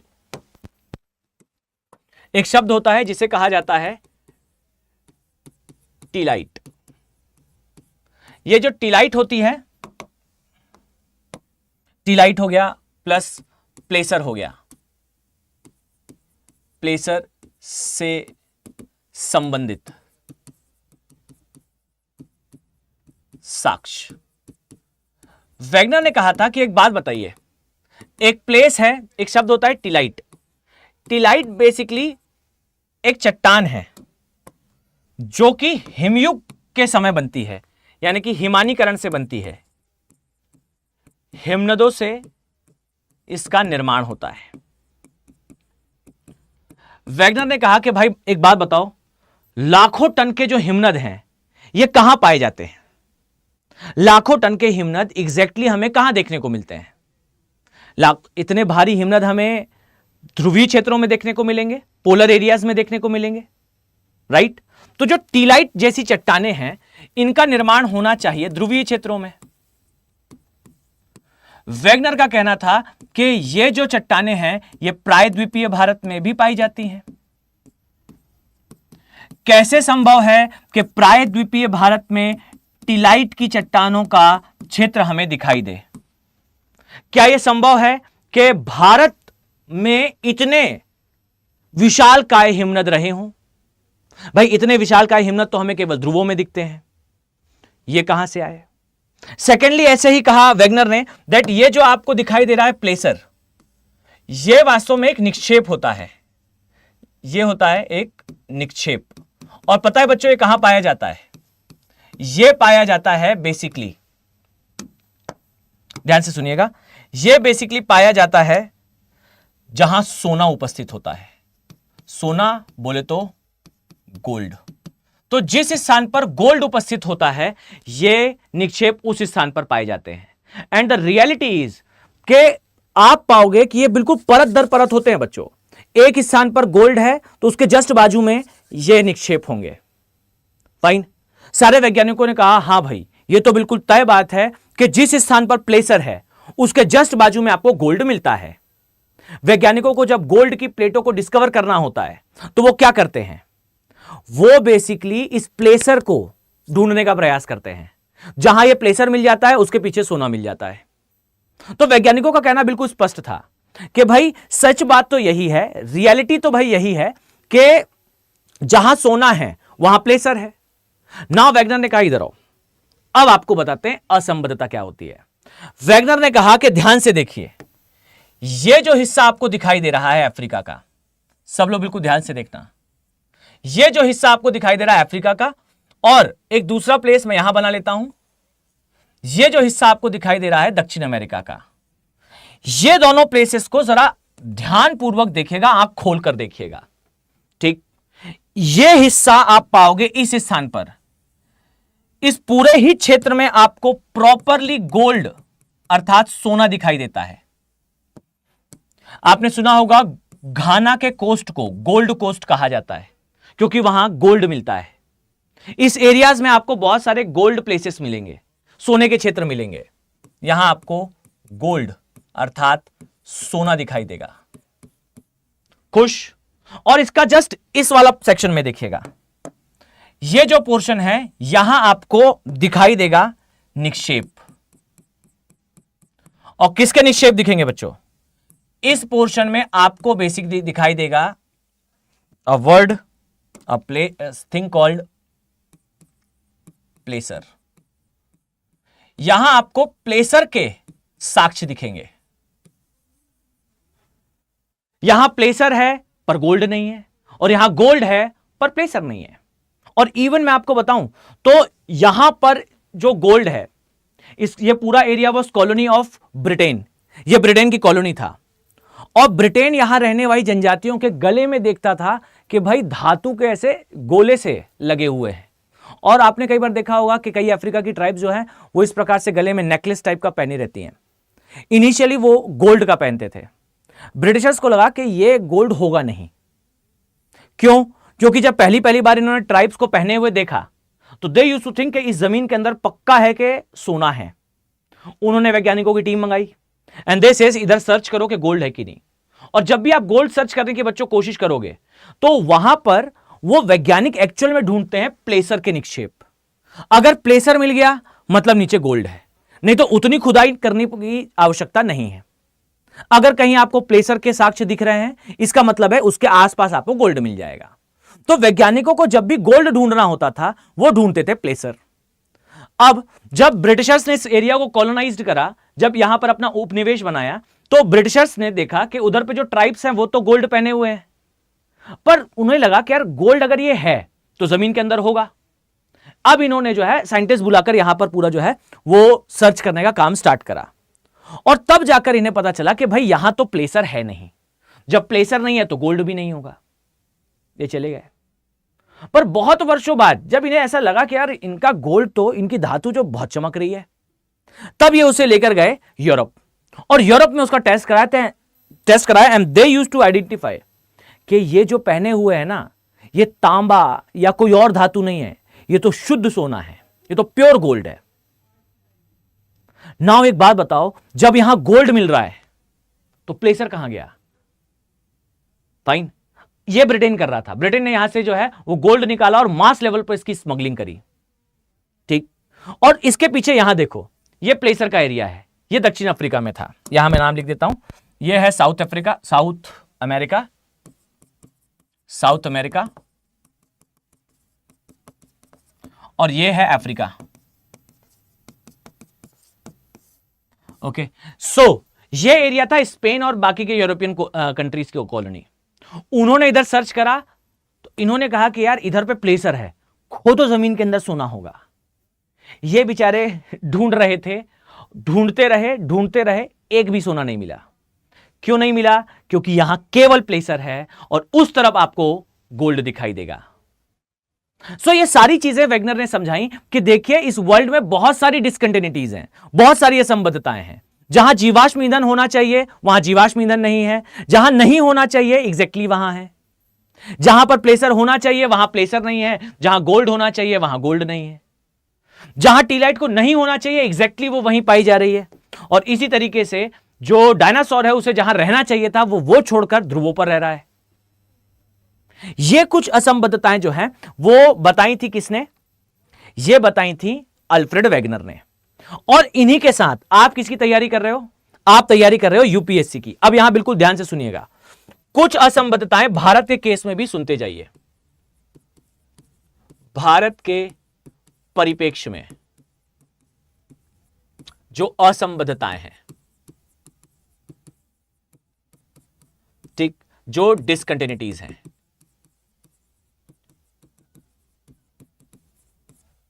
ठीक। अब जरा ध्यान से सुनिएगा। सबसे पहली बात तो भारत के परिप्रेक्ष्य में, आइए मैं आपको बहुत ध्यान से इसे समझाता हूं, तो प्लीज थोड़ी देर और कंसंट्रेशन से सुनना, आपको सारी बात डिटेल में समझ में आ जाएगी। यह दिख रहा है बच्चों, यह है प्रायद्वीपीय भारत और यह है हिमालय। जिसे ना बनता हो सिंपली फॉर्म में ऐसे जो है वो मैप बनाते हैं। ठीक, चलो अब यहां ध्यान से सुनना। यह प्रायद्वीपीय भारत है, यह हिमालय है, और वेगनर ने कहा कि सबसे पहले तो देखिए ये वाला एरिया, इसे कहते हैं, this is called as Rajasthan का एरिया। ठीक, सभी लोग जरा ध्यान से देखिएगा। ओके, ये है राजस्थान का एरिया,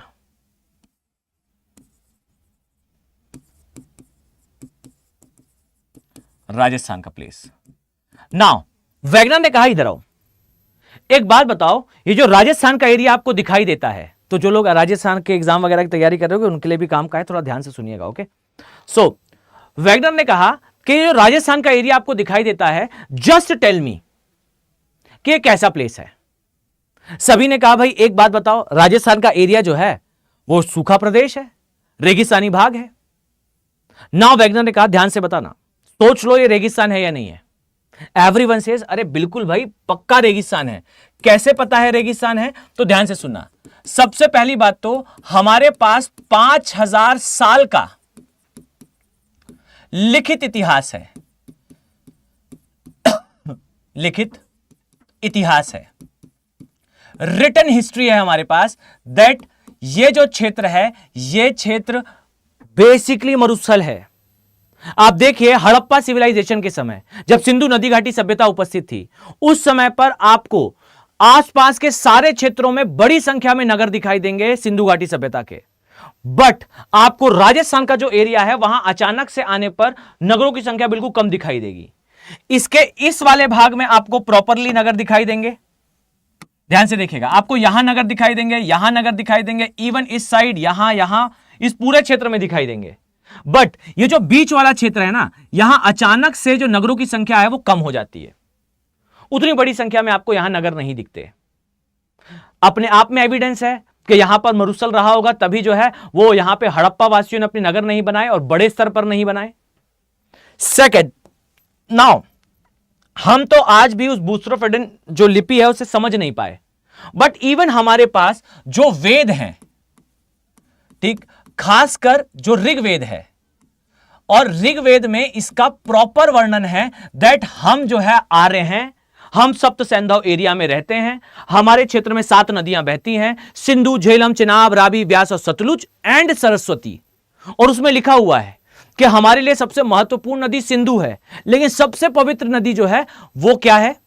सरस्वती है। और सरस्वती के साथ एक दिक्कत है कि ये मरुभूमि से, शुष्क प्रदेश से गुजरती है। So we have a written evidence, हमारे पास लिखित साक्ष्य हैं कि वास्तविकता में जो राजस्थान का एरिया है ये कम से कम नहीं तो 5000 वर्षों से, 5000 ईयर्स से ये एक मरुस्थल है। जल्दी से बताइए, say is it clear to all, say yes और नो? जल्दी से बताइए, ये क्लियर है कि राजस्थान का एरिया पूरी तरह से मरुस्थल है? फाइन, क्लियर कि भाई ये पूरा एरिया जो है पूरी तरह से मरुस्थल था। बट कहानी में ट्विस्ट आता है। ट्विस्ट क्या है? सो द ट्विस्ट इज कि जिस राजस्थान को हम कह रहे हैं कि यह मरुस्थलीकृत क्षेत्र है, यह मरुस्थल का हिस्सा है, एग्जैक्टली इस राजस्थान में जब हम उस धूल को, उस रेत को हटाते हैं, तो उस धूल और उस रेत को हटाने के बाद उस जमीन के अंदर हमें जीवाश्म प्राप्त होते हैं उन मरीन क्रिएचर्स के, उन समुद्री जीवों के जिनका आकार अत्यधिक विशाल है, ह्यूज इन साइज हैं। उन जीवों के हमें साक्ष्य देखने को मिलते हैं, एविडेंसेस देखने को मिलते हैं। और ये जो साक्ष्य, ये जो एविडेंसेस हैं, ये एविडेंसेस ऐसा नहीं है कि राजस्थान में 1 या 2 स्थान पर हो। राजस्थान की पूरी मिट्टी के नीचे, उस रेत के समुद्र के नीचे आपको मरीन क्रिएचर्स, अर्थात जो ह्यूज साइज मरीन क्रिएचर्स होते हैं, बड़े आकार के सागरीय जीवों के, सागरीय जीवों के आपको जीवाश्म प्राप्त होते हैं। और इवन अब यहां पर अब मैं जो बताने वाला हूं वो जीएस में उतना उपयोगी नहीं है, पर हां, जिन बच्चों का ऑप्शनल सब्जेक्ट हो वो इसे जो है वो जरूर नोट डाउन कर लीजिएगा।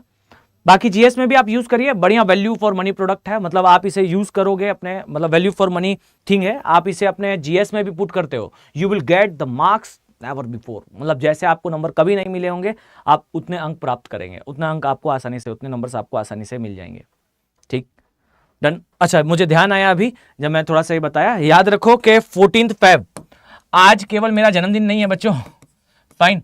इस डे पर जो है वो महाकुंभ जो सेल है वो खत्म हो रही है। अगर आप लोग ज्वाइन करने के बारे में सोच रहे हो स्टडी आईक्यू का, या तो ज्योग्राफी ऑप्शनल का बैच, फाइन, मतलब अगर आप ज्योग्राफी ऑप्शनल बैच ज्वाइन करने के बारे में सोच रहे हो तो आज ही ज्वाइन कर लेना। क्यों? क्योंकि 14 फेब के बाद एडमिशन तो बच्चों होगा, बट थोड़ा सा कॉस्ट वो बढ़ जाएगा, तो आपको बर्डन फील होगा।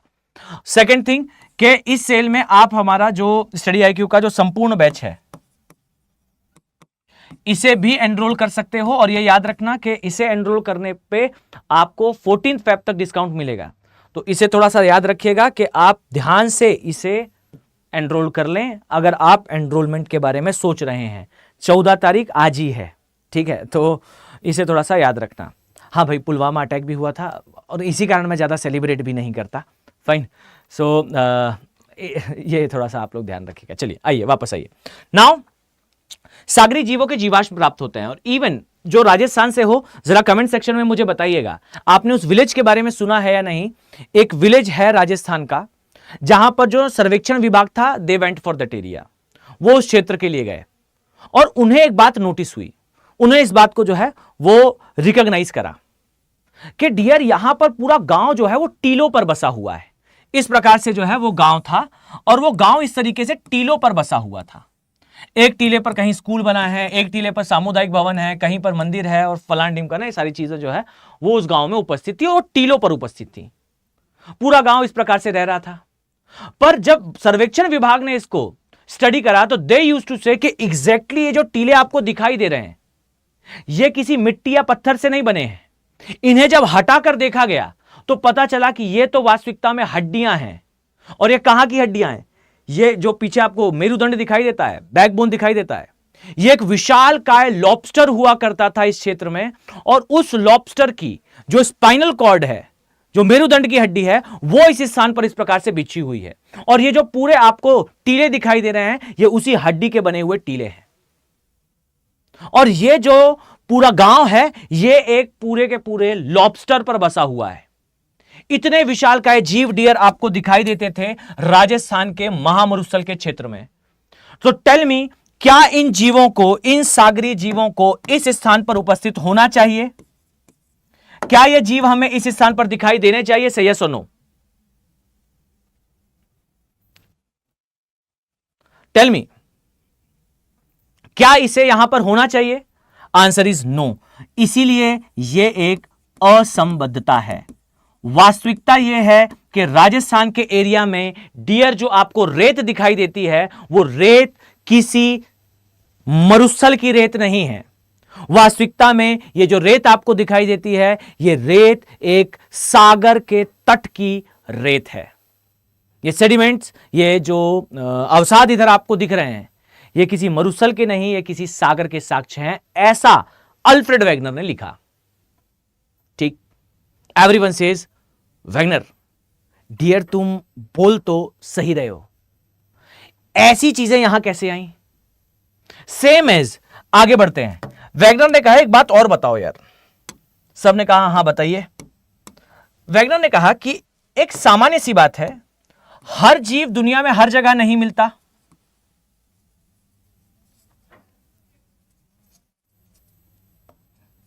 ये हमारा साउथ ईस्ट एशिया है, ये चाइना का एरिया, कोरिया का प्रायद्वीप, साइबेरियन पोर्शन, और ये पूरा। और पता है बच्चों, ये जो मैं आपको बता रहा हूं ना, ये बहुत इंपॉर्टेंट सेक्शन है। आप इसे ठीक से समझ लीजिए। आप एन नंबर ऑफ प्लेसेस में इस कंटेंट का यूज कर पाओगे, बहुत सारे प्लेसेस में आप इस कंटेंट को यूज कर पाओगे।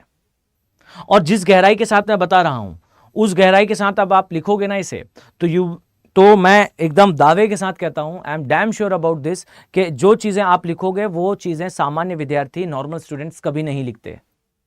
फाइन। सो इसे ठीक से पढ़िए, और अगर आप चाहो तो आप इसे और भी एडवांस फॉर्म में पढ़ सकते हो। फाइन, जो मैंने बैचेस बताए, ऑप्शनल के बैचेस बताए, they will make you able to clear any exam. मतलब मैं आपको एक बात सच बताऊं तो इस सब्जेक्ट में बहुत जो है वो पोटेंशियल है, बहुत क्षमता है इस सब्जेक्ट में। बस इस क्षमता को आप यूज करना जानिए। अगर आप इस सब्जेक्ट को ऑप्शनल की तरह पढ़ते हो तो देखिए जिस गहराई पर मैं लेकर जा रहा हूं इसमें आप, अभी मैं जीएस के दायरे में हूं, और अगर इसमें आगे बढ़ते हैं तो अल्फ्रेड वेगनर ने यहां और भी एविडेंस दिए थे वर्ल्ड के बारे में, और भी एविडेंस दिए थे इंडिया के बारे में। फाइन, ये आप ऑप्शनल में पढ़ते हैं तो कोशिश करें कि अगर आपका ऑप्शनल सब्जेक्ट ज्योग्राफी है तो जरूर आप इन चीजों को ठीक से पढ़ें। डिसाइड नहीं करा है तो डिसाइड कर लें, और अगर मेरे साथ पढ़ना चाहते हैं तो बेशक आप आ सकते हैं। ठीक है, बैचेस में एडमिशन ओपन है, फरवरी का बैच अभी ओपन है, खत्म नहीं हुआ एडमिशन। ठीक है, चलो नाउ इधर ध्यान से देखो। नाउ वैगनर ने बोला कि यार एक बात बताइए, सभी जीव दुनिया में हर जगह नहीं मिलते। सभी ने कहा हां भाई। बोले एक बात बताओ, ये जो जीव यहां रहा करता है, ये क्षेत्र आप देख रहे हैं, सभी लोग ध्यान से देखिएगा, ये क्षेत्र आपको दिखाई दे रहा है, इस क्षेत्र को कहा जाता है सवाना का क्षेत्र। ठीक है, सवाना की भूमि। और बच्चों ध्यान से सुनिएगा एकदम कंसंट्रेशन के साथ, ये जो सवाना भूमि आपको दिखाई देती है, वैगनर ने बताया कि डियर, ये जो भूमि है ये एकमात्र प्राकृतिक आवास है, the only natural habitat of a animal called lion. Fine, आप याद रखिएगा कि जो शेर होता है, ठीक है सभी लोग ध्यान से सुनिए, जो शेर होता है इसका एकमात्र प्राकृतिक आवास, ठीक एक शब्द लिख रहा हूं मैं, एक मात्र प्राकृतिक आवास, प्राकृतिक आवास आपको कहां देखने को मिलता है? इसका ओनली नेचुरल हैबिटेट है अफ्रीका, इसके अलावा यह शेर कहीं नहीं पाया जाता। अब यहां जरा ध्यान से सुनिएगा, बिल्कुल ध्यान से, इसका कारण भी जान लो। इसका कारण है कि शेर, मैं जस्ट हिंट कर आगे बढ़ रहा हूं, यह जीव भूगोल का हिस्सा है। फाइन, ये बायो ज्योग्राफी का हिस्सा है जो ऑप्शनल का पार्ट है, पर मैं आपको बता देता हूं जिससे आपको अंडरस्टैंडिंग रहे। एक जीव हुआ करता था जिसका नाम था सेबर टूथ। ठीक, अगर आप ना जानते हो तो जस्ट मैं आपको एक बार दर्शन करा दूं, यह होता था सेबर टूथ।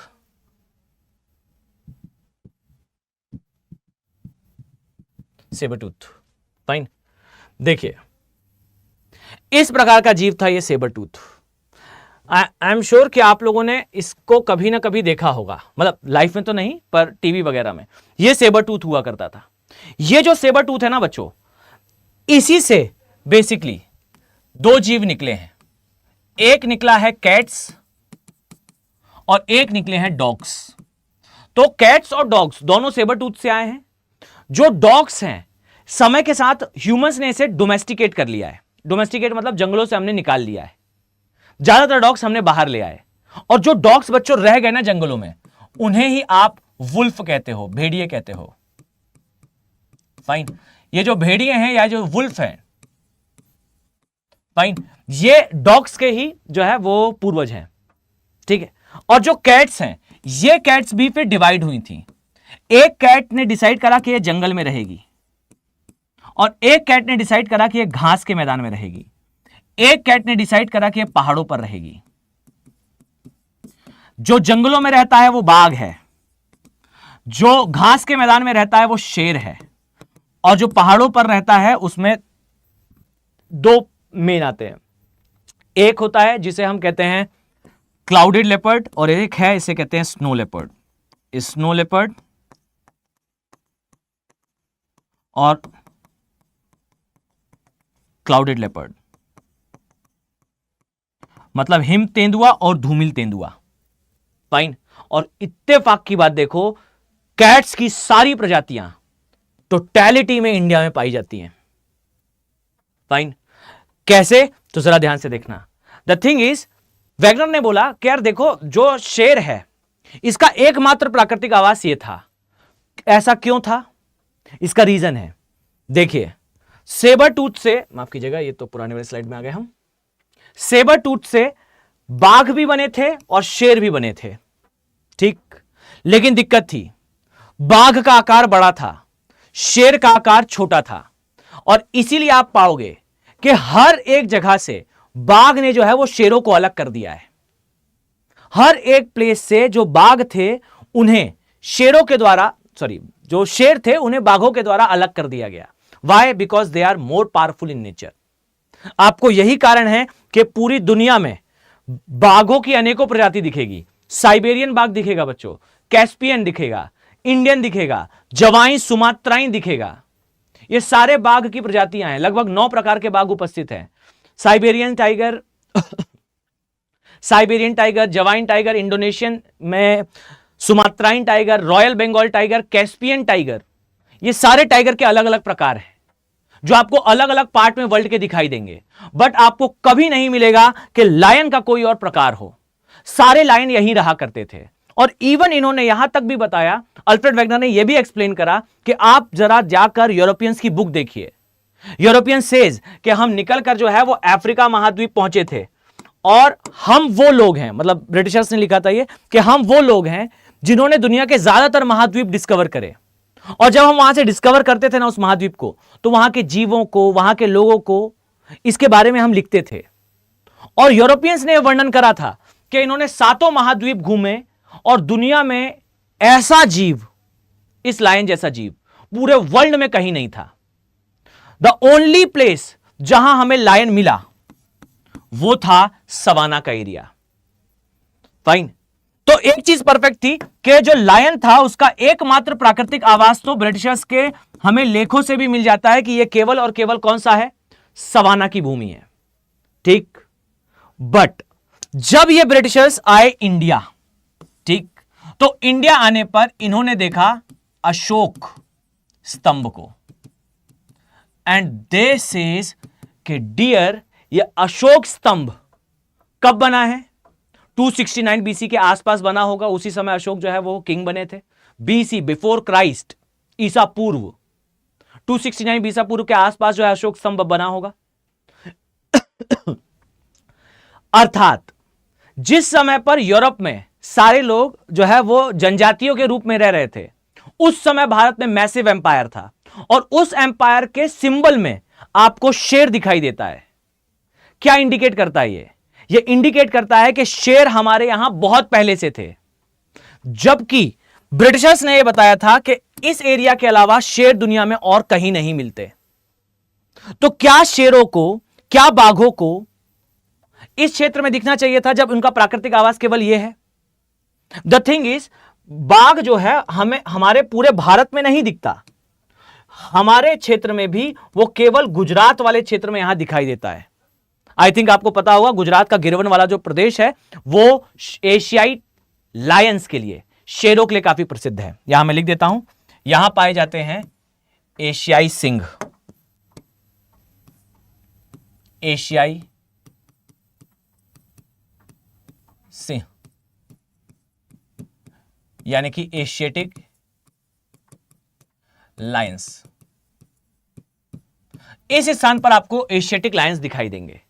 नाउ एक बात बताओ, वैगनर ने कहा कि एक बात बताइए, जब यह जीव केवल इस स्थान पर रहता था, दुनिया में और कहीं नहीं रहता था, तो यह एशियाई लायन यहां तक पहुंचा कैसे? कैसे आया एशियाटिक लायन इस स्थान तक? एक बात बताओ, क्या ये लायन यहां से चलकर इस प्रकार से ट्रेवल करके यहां आ सकता था? तो अगर आप ये कहने वाले हो कि जी हां ट्रेवल करके आ सकता था, तो मैं आपसे केवल इस बात ये कहूंगा कि डियर, इसके लिए जो टाइगर है, सॉरी जो लायन है, उसके अंदर बहुत पोटेंशियल होना चाहिए, क्योंकि सवाना के ऊपर यहां पर सहारा का मरुस्थल है जो वर्ल्ड का सबसे लार्जेस्ट डेजर्ट है। इसके जस्ट ऊपर यहां अरब का मरुस्थल है जो दुनिया का दूसरा सबसे बड़ा मरुस्थल है। इसके पश्चात यहां पे दास्तां कबीर, दास्तां लूट और थार का मरुस्थल। यह सब कुछ लायन ने पार करा। थोड़ा अजीब नहीं है? ऐसा नहीं लग रहा कि लायन जो है वो कितना ज्यादा नरेंद्र मोदी जी के स्टेट को पसंद करता था कि वो अफ्रीका से निकला और आऊंगा तो केवल गुजरात ही। मतलब ऐसा कैसा जो है वो लायन को पैशन था कि भाई निकलूंगा तो अफ्रीका से, और अफ्रीका से निकलकर जाऊंगा तो सीधा गुजरात, और गुजरात में भी गिरवन का क्षेत्र। यह माइग्रेशन क्या ये लायन कर सकता है? आंसर इज नो, लायन ये माइग्रेशन नहीं कर सकता। Now the second thing is, अगर लायन ऐसे नहीं आ सकता तो चलिए जल्दी से बताओ, लायन के बड़े बड़े पंख है क्या कि बेचारा वो जो है उड़कर इधर आ जाए? नो, लायन उड़कर भी नहीं आ सकता। Now the third thing is, क्या यह पॉसिबल है कि लायन यहां ऐसे पानी के अंदर डुबकी मारे और डुबकी मारने के बाद जो है वो तैरते हुए आपको मिल जाए आता हुआ भारत में? फाइन। नाउ मेक श्योर, ना ही लायन उड़कर भारत आ सकता, ना ही लायन तैरकर भारत आ सकता, और ना ही लायन जो है वो माइग्रेट करके इंडिया आ सकता। द थिंग इज लायन खुद यहां नहीं आ सकता। सो द थिंग इज, जब लायन यहां नहीं आ सकता तो लायन को लेने के लिए कभी इंडिया अफ्रीका गया होगा। यहां से वैगनर सेज कि पक्की बात है कि अगर लायन यहां नहीं आ सकता तो तय है कि भारत गया होगा अफ्रीका, और भारत अफ्रीका से लायन लेकर आया होगा। So the reality is, Wagner ने प्रपोज करा कि भाई इनिशियली यह हमें दिखाई देगा हिस्सा जिसे हम कहते हैं अफ्रीका। ये पूरा पोर्शन इज अफ्रीका,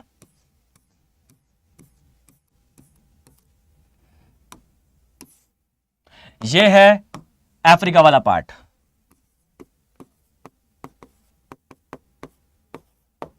ठीक, ये अफ्रीका है।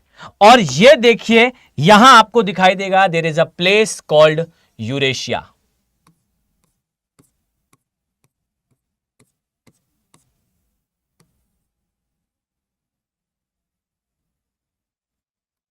ठीक, ये यूरेशिया वाला पोर्शन है। ठीक, मतलब कुल मिला के वो ऊपर वाला पोर्शन जहां आपको भारत दिखाई देता है।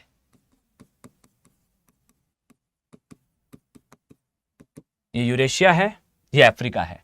और वैगनर ने ये कहा कि डियर, पता है एक्चुअली में क्या हुआ था? ध्यान से सुनिएगा। वैगनर ने कहा कि एग्जैक्टली देखिए ऐसा हुआ था। India was part of Africa. और अब सुनो, आईएएस एग्जाम की तैयारी कर रहे हो, ध्यान से सीख लो कि एक्चुअल में जैसा मैप आप इंडिया का बनाते हो, जब आप राजनीतिक मैप बनाते हो इंडिया का, तो ये सही है बच्चों। देखिए ध्यान से, ये इंडिया का राजनीतिक मैप ठीक है, ये इस प्रकार से बनाना सीखिए। ये ऐसा भारत का राजनीतिक मैप बना रहे हो, ये बिल्कुल परफेक्ट है, ऐसा ही दिखता है भारत। लेकिन ये राजनीतिक मैप है बच्चों, ठीक, हमारा भौगोलिक या फिर एग्जैक्टली कहूं तो भूगर्भिक मैप नहीं है।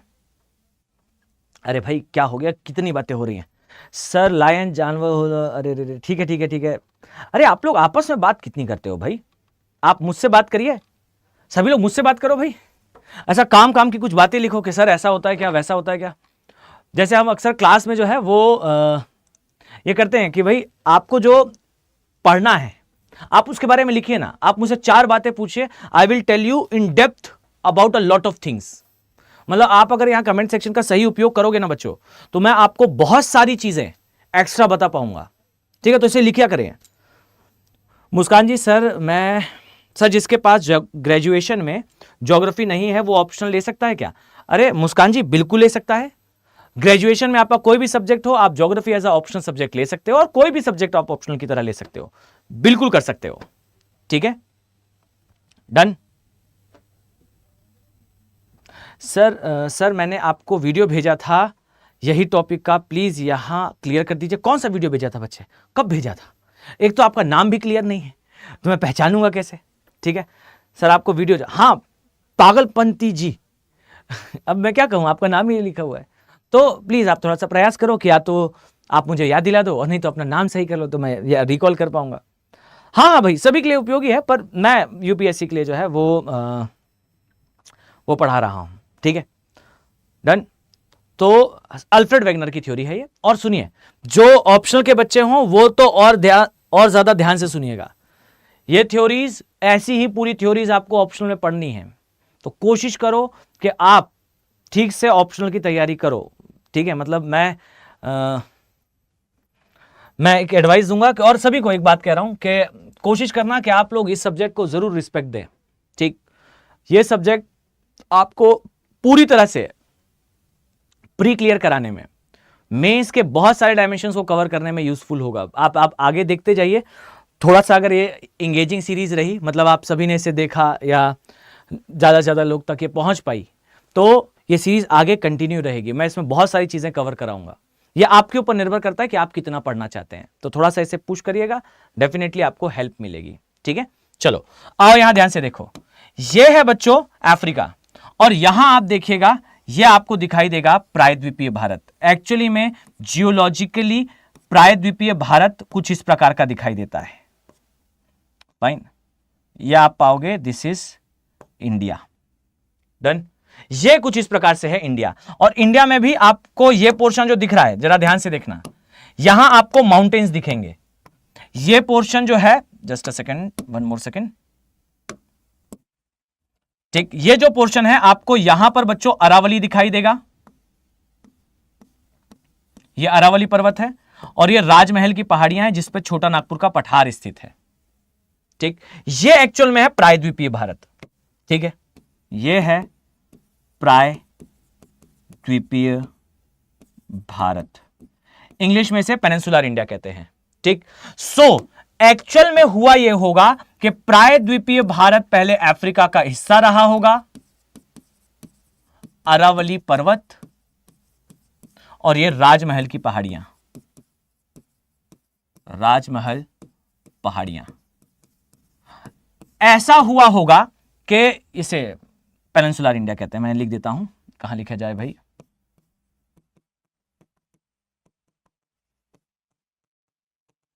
Peninsular India. सो एक्चुअली में हुआ यह होगा कि प्रायद्वीपीय भारत अफ्रीका का हिस्सा रहा होगा और अफ्रीका से इसका विभाजन हुआ होगा, ये सेपरेट हुआ होगा, एंड देन ये हिस्सा जो है वो ट्रेवल करते हुए कुछ इस प्रकार से आगे बहा होगा। ठीक, और ऐसे हमारे प्रायद्वीपीय भारत के आगे बढ़ने से अंततः यह क्षेत्र जो है वो यूरेशिया की प्लेट से टकराया होगा। जस्ट अ सेकेंड, इसे कॉपी कर लिया जाए भाई। ठीक, तो हमें ज्यादा समय नहीं लगेगा, एक सेकेंड, हाँ, इससे हमारा काम हो जाएगा। Very good. सो ये अरावली का भाग, ये सारे नाम मैं हटा देता हूं। सो प्रायद्वीपीय भारत एक्चुअल में इस हिस्से से इस प्रकार से अलग हुआ होगा और अलग होने के बाद ये इस तरीके से ऐसे आगे बढ़ा होगा। ठीक, ये यहां से टूटा और टूटने के बाद अलग हुआ और अलग होने के बाद इस दिशा में प्रवाहित हुआ। ठीक, और प्रवाहित होने के क्रम में वैगनर ने तो खैर स्पीड नहीं बताई, पर हम यानी कि अध्ययनकर्ता आपको बताते हैं कि ये स्पीड क्या थी। ठीक, तो पहले लिख लो कि ये जो है वो प्रवाह हुआ पूर्वी दिशा में, और पूर्वी भी नहीं था, उत्तर पूर्वी दिशा में था, उत्तर पूर्वी दिशा में इसका प्रवाह हुआ, और प्रवाह होने पर यह यूरेशियन प्लेट से टकरा गया। और जैसे ही बच्चों ये टकराया, इसके टकराने से इस स्थान पर हिमालय का निर्माण हुआ। मैं आपको डिटेल से आगे बताऊंगा कि यह हिमालय बना तो बना कैसे। और ये जो आपको हिस्सा दिख रहा है ना, इसे एक काम करते हैं, हटा देते हैं ये वाले भाग को। ठीक है, ये जो हिस्सा आपको दिख रहा है, ये जो बीच वाला प्लेस है, इस प्लेस का नाम है टेथिस सागर। ऑप्शनल में इसे भूसन्नति कहते हैं, इंग्लिश में इसे जियोसिंक्लाइन कहते हैं। ये जो है ये एक नैरो सी है, उथला संकीर्ण सागर है। A narrow shallow sea is called as geosyncline. एक उथला संकीर्ण सागर जियोसिंक्लाइन कहलाता है, और यह थी वो जियोसिंक्लाइन जिसका नाम था टेथिस।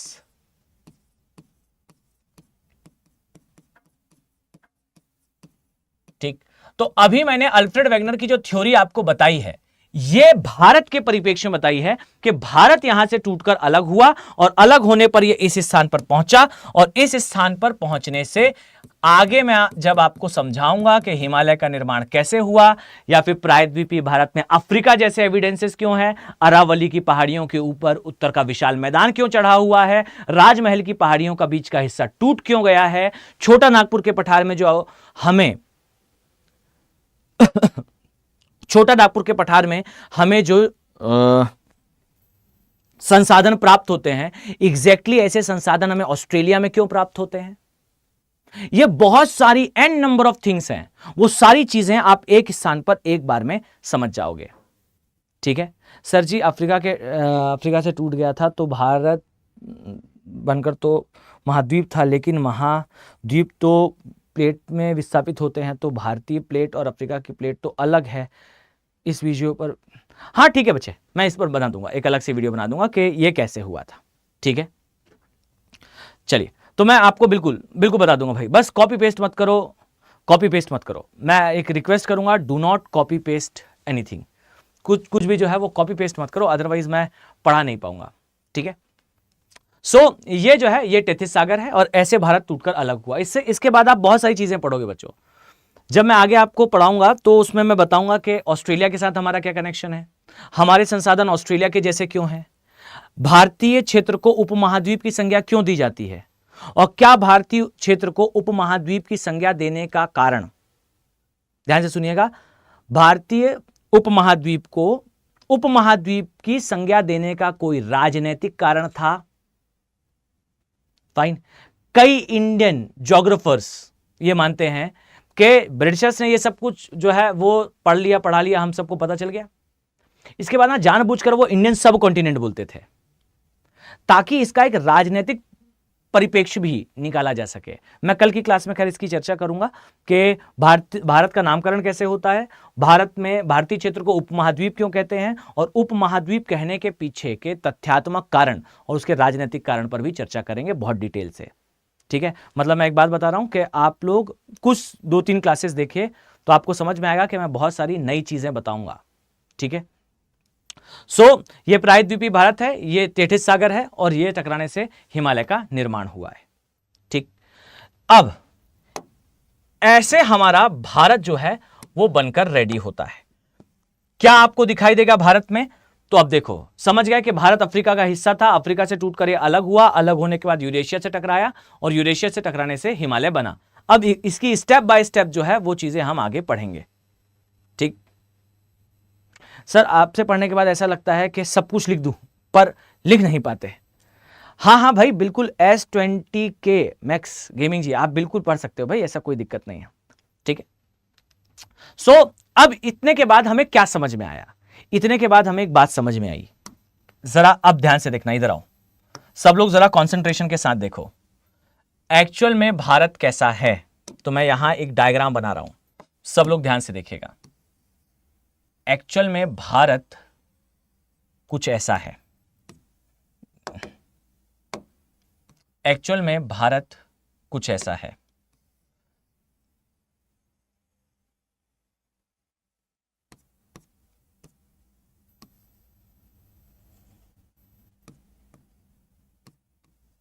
ये हमारा इंडिया है, ठीक।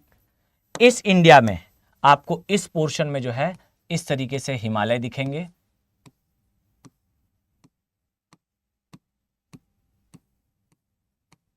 फिर आपको ये हिमालय का इस तरीके से विस्तार दिखेगा। देखो हर एक डायग्राम का ना एक सेंस होता है। मैं यहां पर जो माउंटेन्स बना रहा हूं, देखिए जरा, ये माउंटेन्स की हाइट यहां कम है, यहां ज्यादा है, ठीक। और इसके बाद ये जो भूमि आपको दिख रही है, ये भूमि इस तरीके से, ये जो भूमि आपको दिख रही है ये वाली,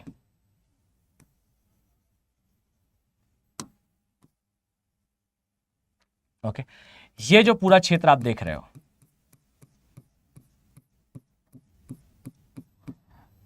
आप ये जो पोर्शन देखते हैं एग्जैक्टली इंडिया ऐसा है, जो कि ये भाग है जो अफ्रीका का हिस्सा है,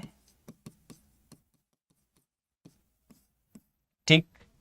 ये भाग जो है ये यूरेशिया का हिस्सा है, यानी कि एशिया कह लीजिए या यूरेशिया कह लीजिए, ठीक।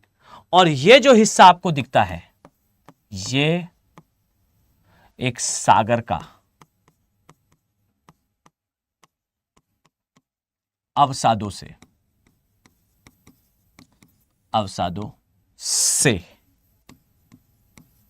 भर जाने के कारण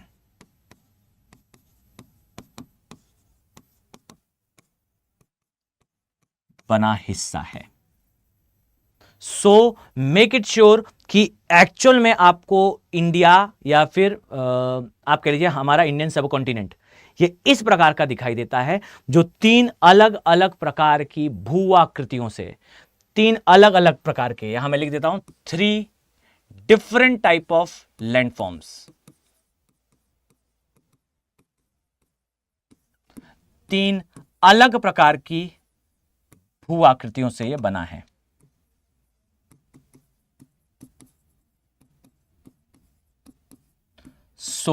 बच्चों प्रयास करिएगा, just try to note it down, इसे सब कुछ अपने जो है दिल दिमाग पर उतार लीजिए।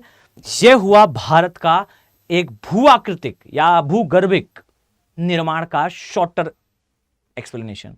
मतलब मैंने इसे पूरा कोशिश करा है कि इसे छोटे से छोटा रखा जाए ताकि आपको इतना ना पढ़ना पड़ जाए कि आप कहेंगे सर हम क्लास आएंगे ही नहीं, तुम इतना पढ़ा रहे हो, हम आएंगे ही नहीं पढ़ने के लिए।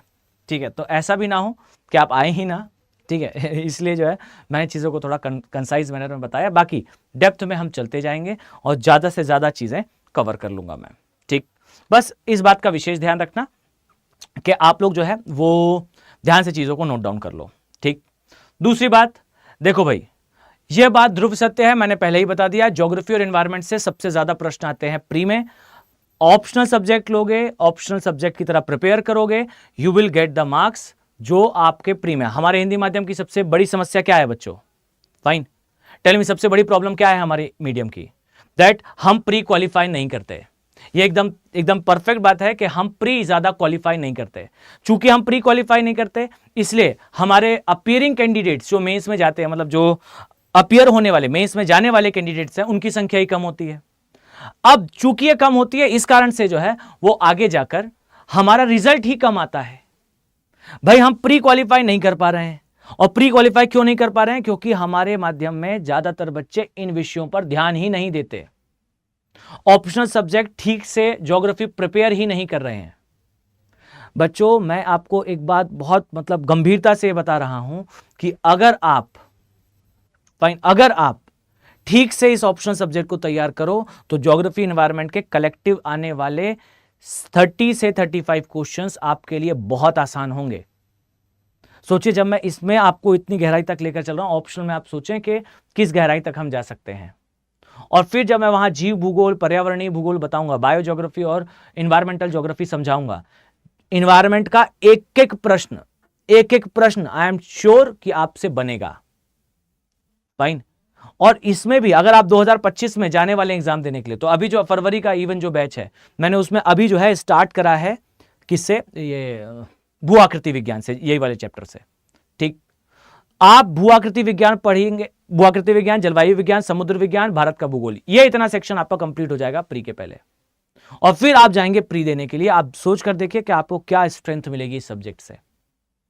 मैं बार बार रिपीट करूंगा कि प्लीज ट्राई करें कि आप geography as a optional subject जरूर प्रिपेयर करें। ठीक, एक और बात याद रखना कि सर ज्योग्राफी इंटरेस्टिंग, हाँ बच्चे मैं वही कह रहा हूं, मैं नाम नहीं पढ़ पा रहा हूं, खान जी बस लिखा हुआ है।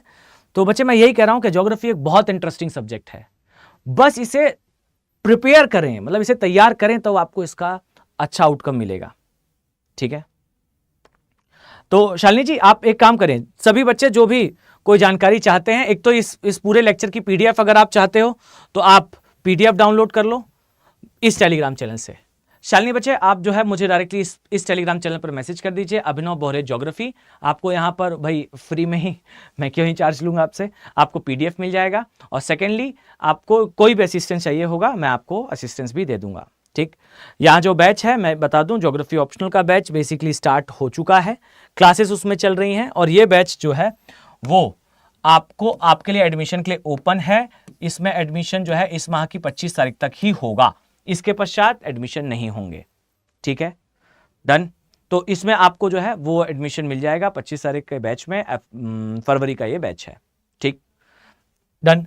इसका एक जो है फॉर्म है which is available in gold form, आपको 12,999 की कॉस्ट पर जो है by using AK live code. अच्छा, और एक बात यार, कृपया कर प्लीज जो फैकल्टी कोड है उसे जरूर लगाएं, ये मेरा कोड लिखा हुआ है AK लाइव कोड, खुलकर यूज करिए, आपको मैक्सिमम डिस्काउंट इस पर मिल जाएगा।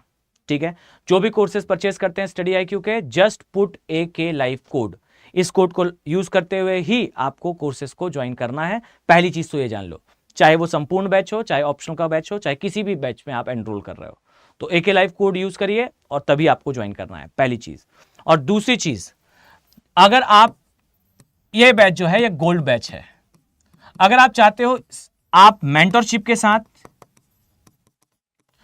मेंटरशिप का मतलब है जिसमें मैं और हमारी टीम आपको पर्सनल मेंटरशिप देंगे, प्लस आपके साथ इसमें टेस्ट सीरीज भी होगी और ऑप्शनल के बैच में आपको जीएस का सारा कंटेंट भी मिल जाएगा।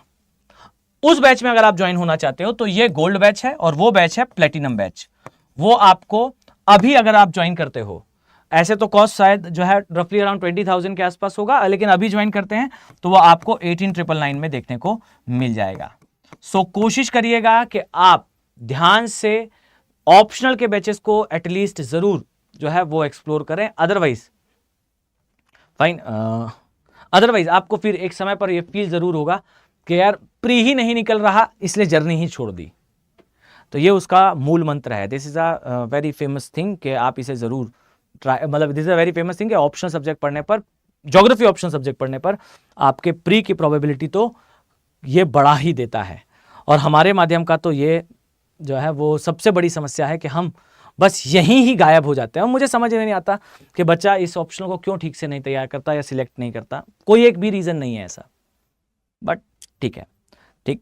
चलिए, जिन लोगों को नहीं मिल रहा है टेलीग्राम पर, कोई बात नहीं, आइए ये मेरी ईमेल आईडी है, इस पर मेल कर दो, abhinavbohre@studiiq.com, ठीक।